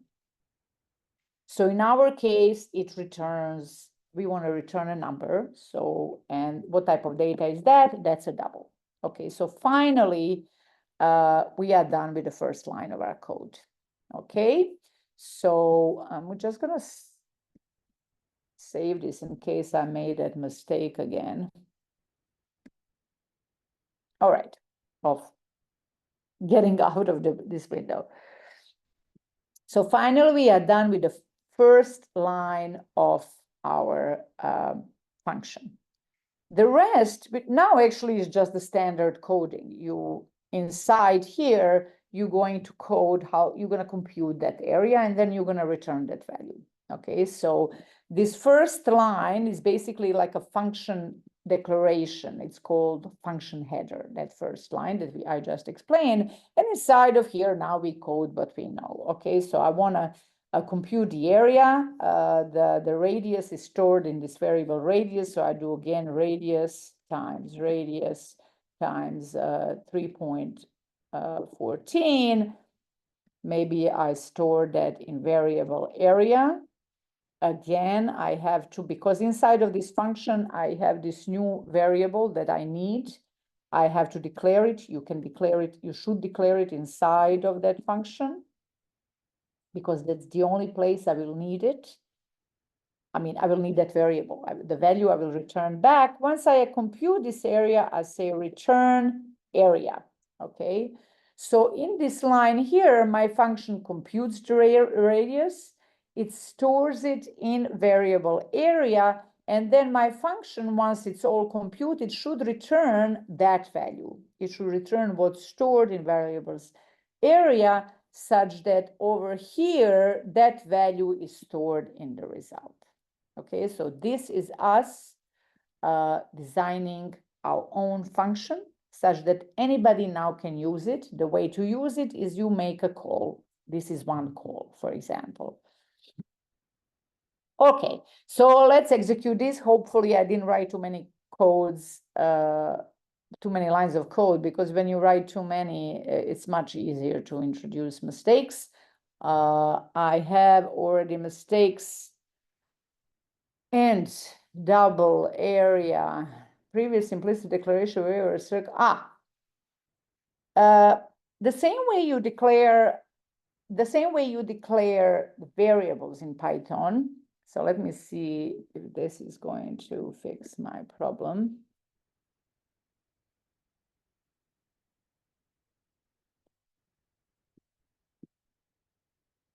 All right, let's see. I did too many area of a circle, in function area of a circle, error expected equal, comma, comma. This is so unhelpful. Okay, let me just see this.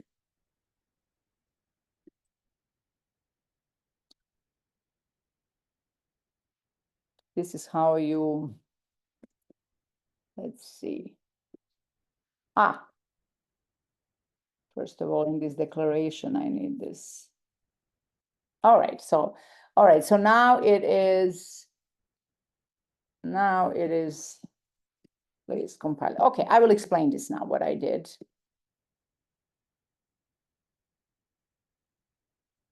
All right, okay, so originally, when I did not have this line, so remember what we already heard, that when you execute C program, it always looks for the main function. So now we have actually two functions, this one here, area or circle, and main. C is always going to look for the main function. It's going to start execution there. It's going to start executing this main function. Okay, so it starts executing this one, and then it comes to this this line, area of a circle. That's a function name. It wants to execute it, but then it says, I don't know what that function is.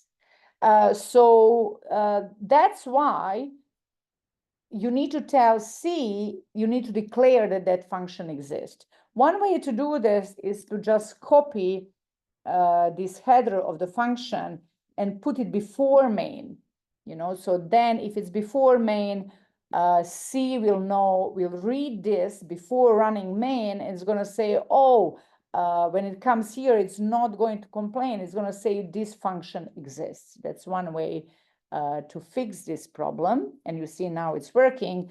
The other way is simply to put you don't have to declare the function ahead of time. You simply put the whole body of the function in front of the main.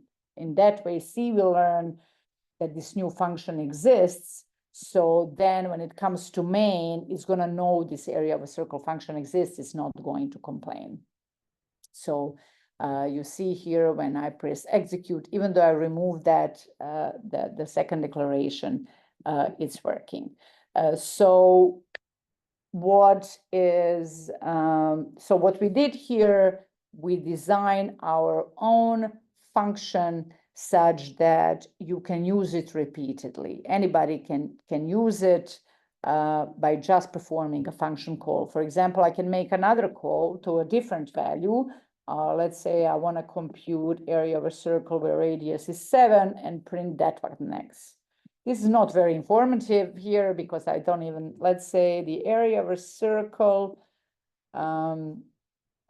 So we will have two of these. The first one will compute. So I'm making a call to that function again. The first time to compute radius of area of a circle with radius 45.7, and second time area of a circle with radius 7. And in both cases, I print it. So you can call it as many times as you like. Oh, except that I didn't go here for the new line. So /n. So you can't see actually what is that there are two, that we called it 2 times and computed it with. Press execute.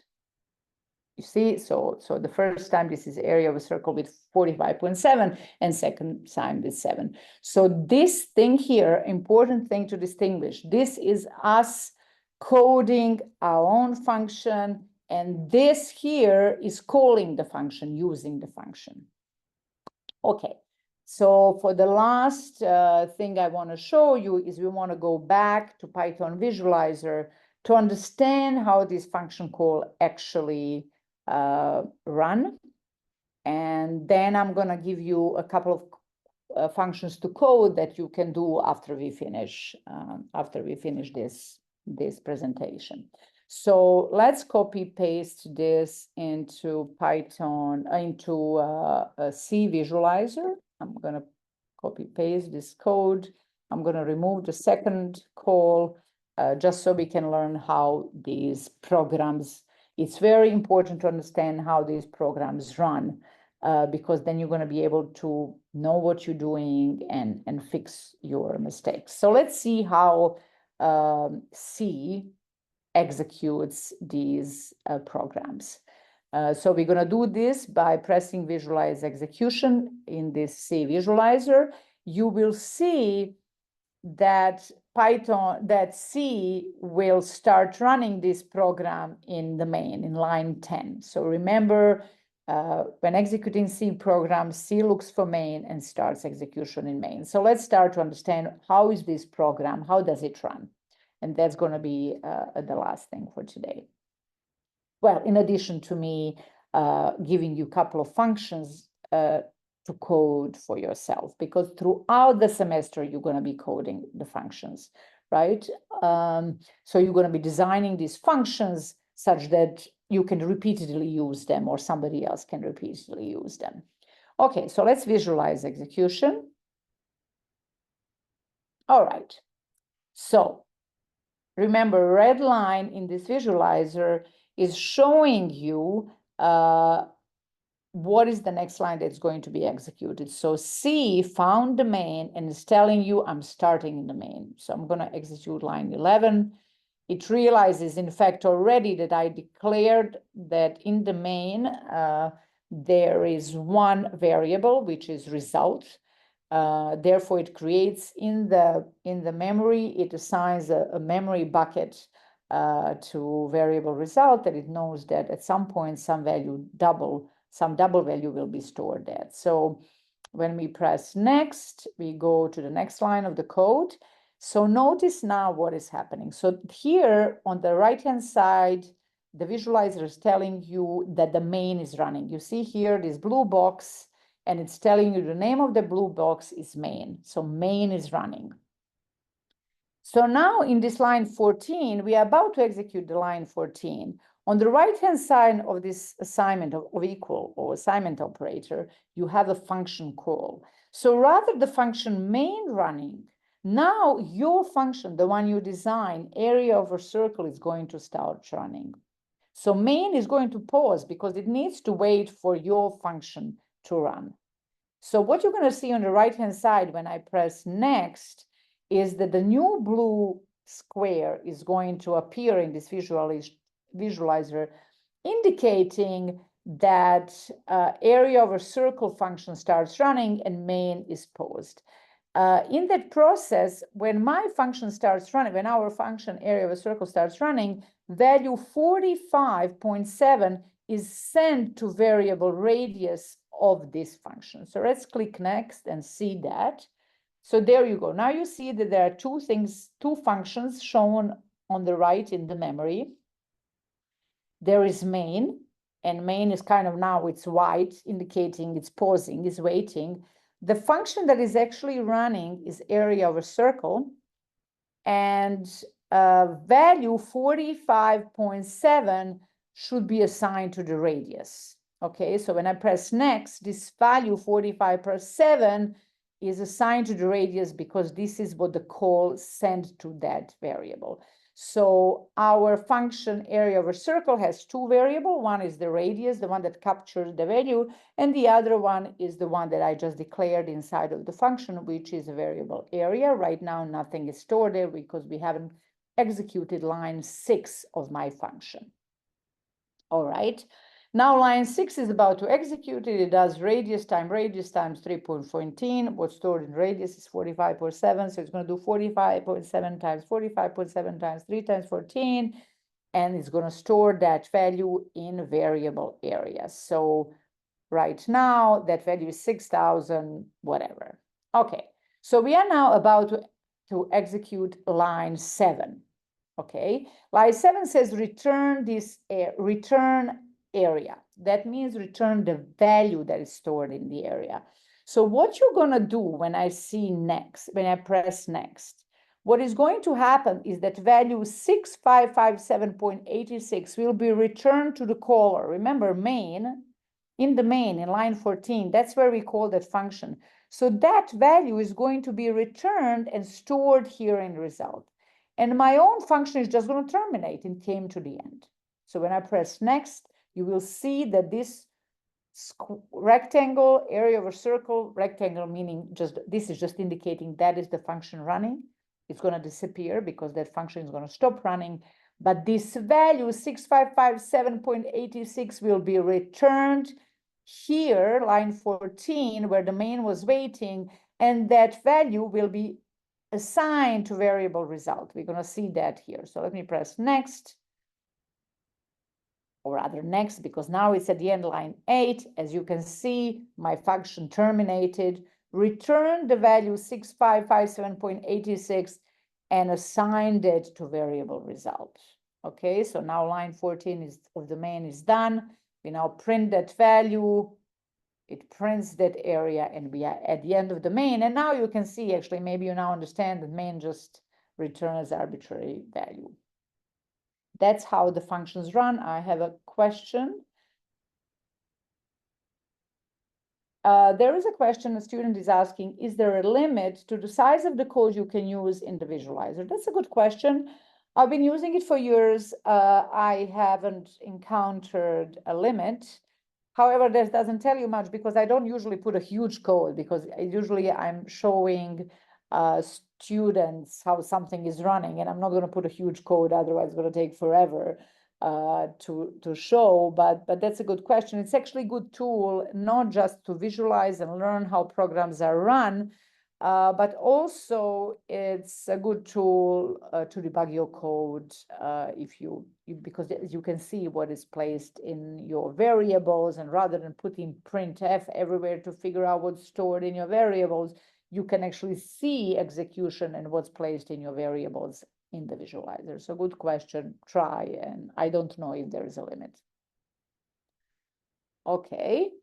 So, and for the second example, remember, you can call your function as many times as you like. For the second example, we had a 5. The reason I'm showing this now is that you will see every time you make a call, a new function starts running, right? So you will see, now I'm going to do this quickly. I'm not going to do it fast. Again, a red line showing you starting in the main. You come to line 14, you're going to get a call to that function. So main is going to pause in line 14 and start running this function. We have seen this already. The function is running, returning that value 65576 to line 14. So that's going to happen next. And my function terminated. And now when we execute line 15, it prints that value. But now line 17, we have a call again, but now with different radius. So my function area of a circle is going to start running again, but 5 will be passed to the radius. So you will see again, main will pause now in line 17, and your area of a circle function is going to start running. 5, and I press next, 5 is passed to the radius. Now my function is running, computing the radius. It computes is 75.5.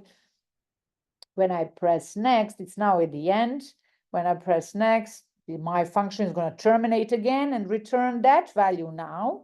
It's going to return it to the main where main was waiting. So 78.5 will be returned. Main was waiting in line 17. So 78.5 will be returned and stored in the result. So you see 78.5 is now there and we print it. So just to indicate that you can use and use that function or make the call to that function as many times as you want. And every time you do, when C executes that line where there's a function call, your function starts running and main pauses. Okay, so this is a good tool to know. So before, so that's how you design your own function. So what I would like you, what I suggest, well, not like you, your professor is going to tell you in September what they'd like you to do, what you need to do for your course. But what I suggest, is that in general, if you are new to this, is that you start playing already. You don't even have to install C. As you can see, you can use one of these visualizers to get comfortable with it.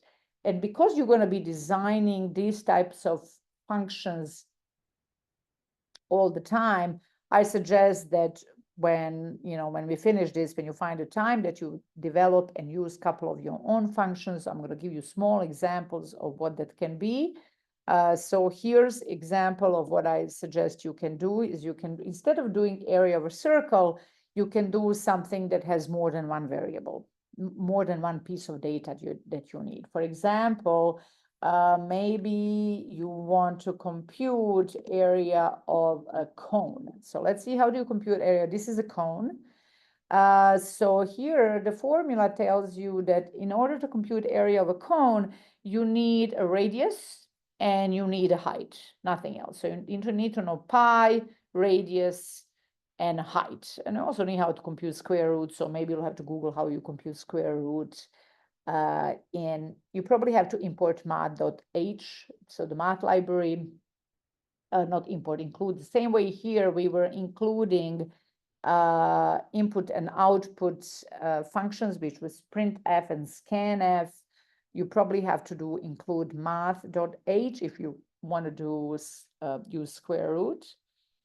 But let's go back to design a function that computes area of the cone. So you would have to do something like, again, what did we say, how you design your own function? You go outside of the main and you give a name to your function. The logical one should be area of a cone, then you open parentheses, close parentheses, then you open curly brace, code curly brace. So this is where you should code it. So code goes here. By the way, I haven't mentioned this. In all programming languages, there's a way to comment out some line of code. What that means is that you can put, if you put in front of a line of a code, if you put a special symbol, during execution, it will be skipped. So you can write anything there. It doesn't have to make any sense. It's simply not going to be executed. So in C, if you put these double slashes, when you press execute, those lines will be skipped. So you can put anything after double slash. So your code goes here. So as we said, for area of a cone, so that's the name of your function. Remember, then you put these parentheses in, and here is where you need to decide how many values do you need. And we have seen that to compute area of the cone, you need a radius and you need a height of the cone. Okay, so you need two pieces of value. The next thing, so that's the next, so you need a name. Then inside of parentheses, you need to figure out how many values do I need, if I need any values. In this case, the answer is yes, you need two values, you need a radius and you need a height. The next question you ask yourself, what type of data is it? Is it a number? Is it an integer? Is it a real? Is it a text? In our case, it's a number. And in particular, we want it to be a real number. I mean, both height and radius, it makes sense that they can be integers and they can be real. So therefore, those two variables should be double. So inside of here, you should declare two variables. Inside parentheses, two variables, radius. One should be called, one I call radius, the other I'm gonna call height. Or you're gonna call, well, I'm helping with this. All right. And then you need to determine what type of value, if any, my function is returning. And our function, we want to return the area of the cones, and that also a double. So I should tell C that yes, my function area of the cone is returning a double. Okay, so the inside of it, you can code yourself. It's more that I wanted to show you these headers, the first line of the function of when you're designing your own function, this first line, what I highlighted, the header of the function is one of the first things that you have to figure out how to do. So here's your header of that function, you can code the body. The next thing I would like you to do is to, instead of, we were drawing that rectangle with stars, we were drawing it with inside of the main with printf function. Instead, I would like you, let's say you need that, you know, I want to be able to use that whenever I want. So therefore, you're going to say, okay, I'm going to make a function of that. So here, so your first task will be design a function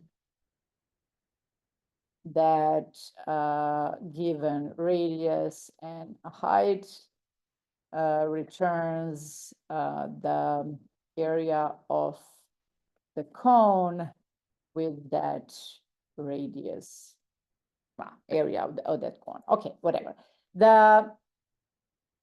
So your second assignment, not assignment, suggestion, what to do is to design a function that draws a rectangle, like ASCII rectangle that we did. Okay, so how would you write a header of that function? First of all, you need to decide of the name of the function. A logical one may be draw rectangle. Okay, and so what's the next thing? The next thing, so the one with the stars. So the next thing was you open parentheses, close parentheses. Remember, the next thing to determine is, do I need any information from the user? Remember how we were drawing that rectangle? Did I need anything from anybody to draw that rectangle? Did I need any information the way I needed a radius to compute the area of a circle?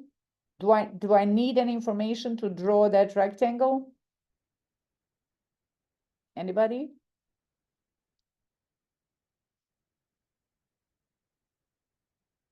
So the answer is no, we can just draw it, right? So if you don't need any information from your user, then you leave those parentheses empty. Okay, so if you don't, there's nothing to capture. You don't need a variable to capture any data if you don't need any data. Okay, so in this case, you don't need any variables, so you just need leave those parentheses empty. And the last question in design of the header is, does my function return any values? Does it return any data? In this case, the answer is also no. This draw rectangle function, all it's going to do is going to display. It's going to draw a rectangle on here on the right-hand side on the terminal, and then terminate. It's not going to return any value to the caller. It's just going to draw things. In the case of functions that don't return any value, you still have to tell Python that it's not going to return anything. And you indicate that by word void. So in case of our area of a circle, area of the cone, we were telling Python, my function will return one value, and it's going to be a number that is of type double. If the function doesn't return any value, then you're going to tell that to C by indicating that your function is void. It's returning void, meaning it's returning nothing. Okay, so you have to put a word void before the name of a function that doesn't return anything. So now we are done with design of the header of that draw rectangle function. In fact, given that we did this, I can complete it and actually give you something related to this. Printf, so we can do those stars. Just because I want to show you how would you even use this function.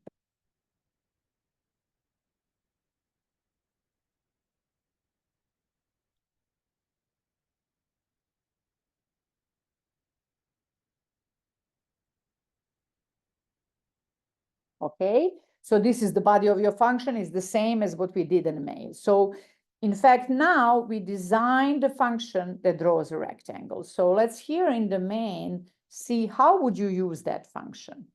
All right, so we have these functions. This should actually not give us any problem here. We design a function, but the body is empty, so it shouldn't give us any problems. Let's for now just see that at least there's nothing.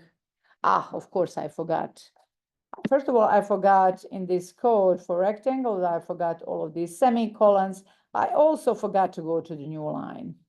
So I need \n, \n, \n.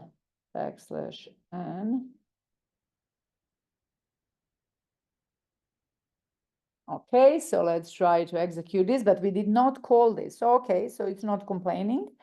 Don't be confused that it's not drawing anything. It's because we never called this function in the main, remember, so main is basically empty. So your program, Python is going to go to main, execute what it finds in main. If there's nothing in main, it's not going to execute anything.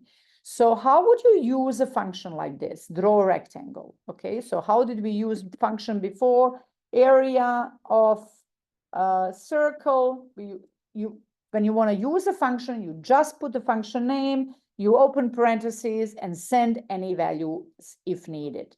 In terms of area of a circle, it needed a radius, so we were sending a number like this, like 44. So again, to use this function, draw a rectangle, to use this function is the same thing. You put a function name, if you want to use it, in the main, you call that function, open parentheses, close parentheses, that's a function call. And inside of the parentheses, you send the value if that function expects the value. but our function draw a rectangle doesn't expect any value. You see, it's empty. So the call leaves the parentheses empty. So now when we press inside of the main, we have a call to the function draw a rectangle.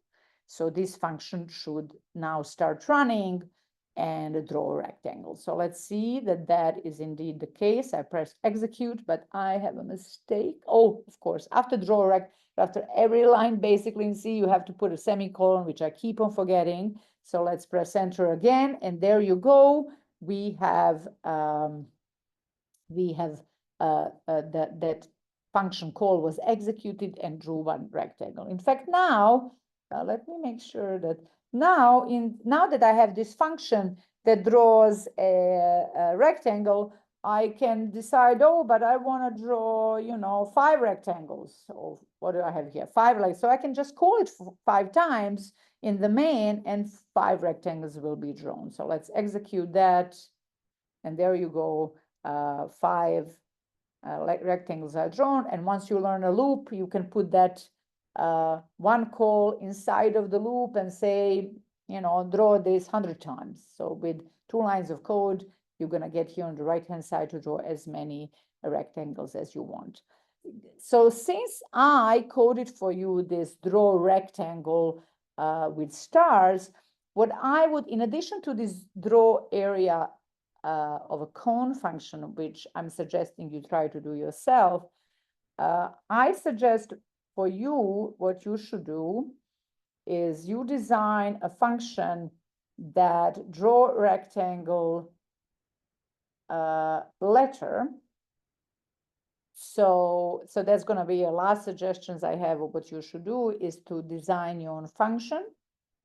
As before, you have to give it a name. That's going to be that version of a rectangle function, that version of rectangle drawing, where you're supposed to draw a rectangle with a single letter, with a single number, single digit number.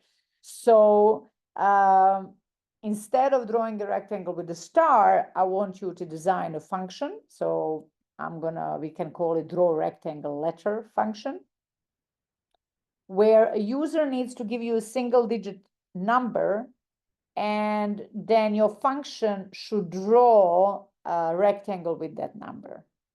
So let's just think about the header, and you're going to code the rest. So code goes here. And you should also be using it here in the main once you are done to see that it's working properly. But what you want here is to ask yourself, so again, after determining what the name is, opening parentheses, close parentheses, you should ask yourself, do I need any data from the user? In this case, your task is to draw a rectangle with a given with a given number, single digit number. Therefore, you do need some data from the user. You need them to tell you what is that single digit number. Therefore, inside of these parentheses, you should declare a variable to capture that single digit. Okay, so you can use it to draw your rectangle comprised of these single digit. Single digit is an integer, so maybe you can just do int x.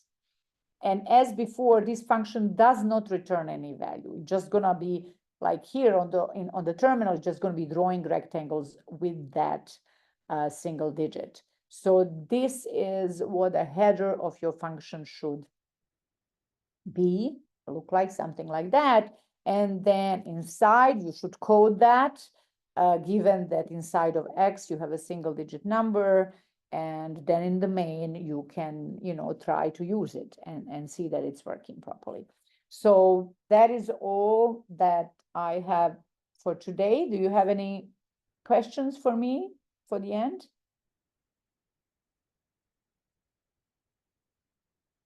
Okay, so in that case, I wish you the best of luck for this semester.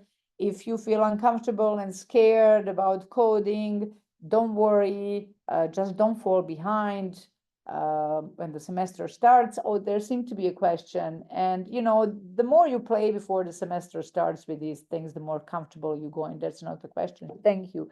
You're going to feel more comfortable the more you know, the things are kind of easier. You're going to be faster, not, so good luck to all of you. Don't fall behind, and, enjoy the rest of your summer, and I'll see you around in September. Thank you, everybody. Bye.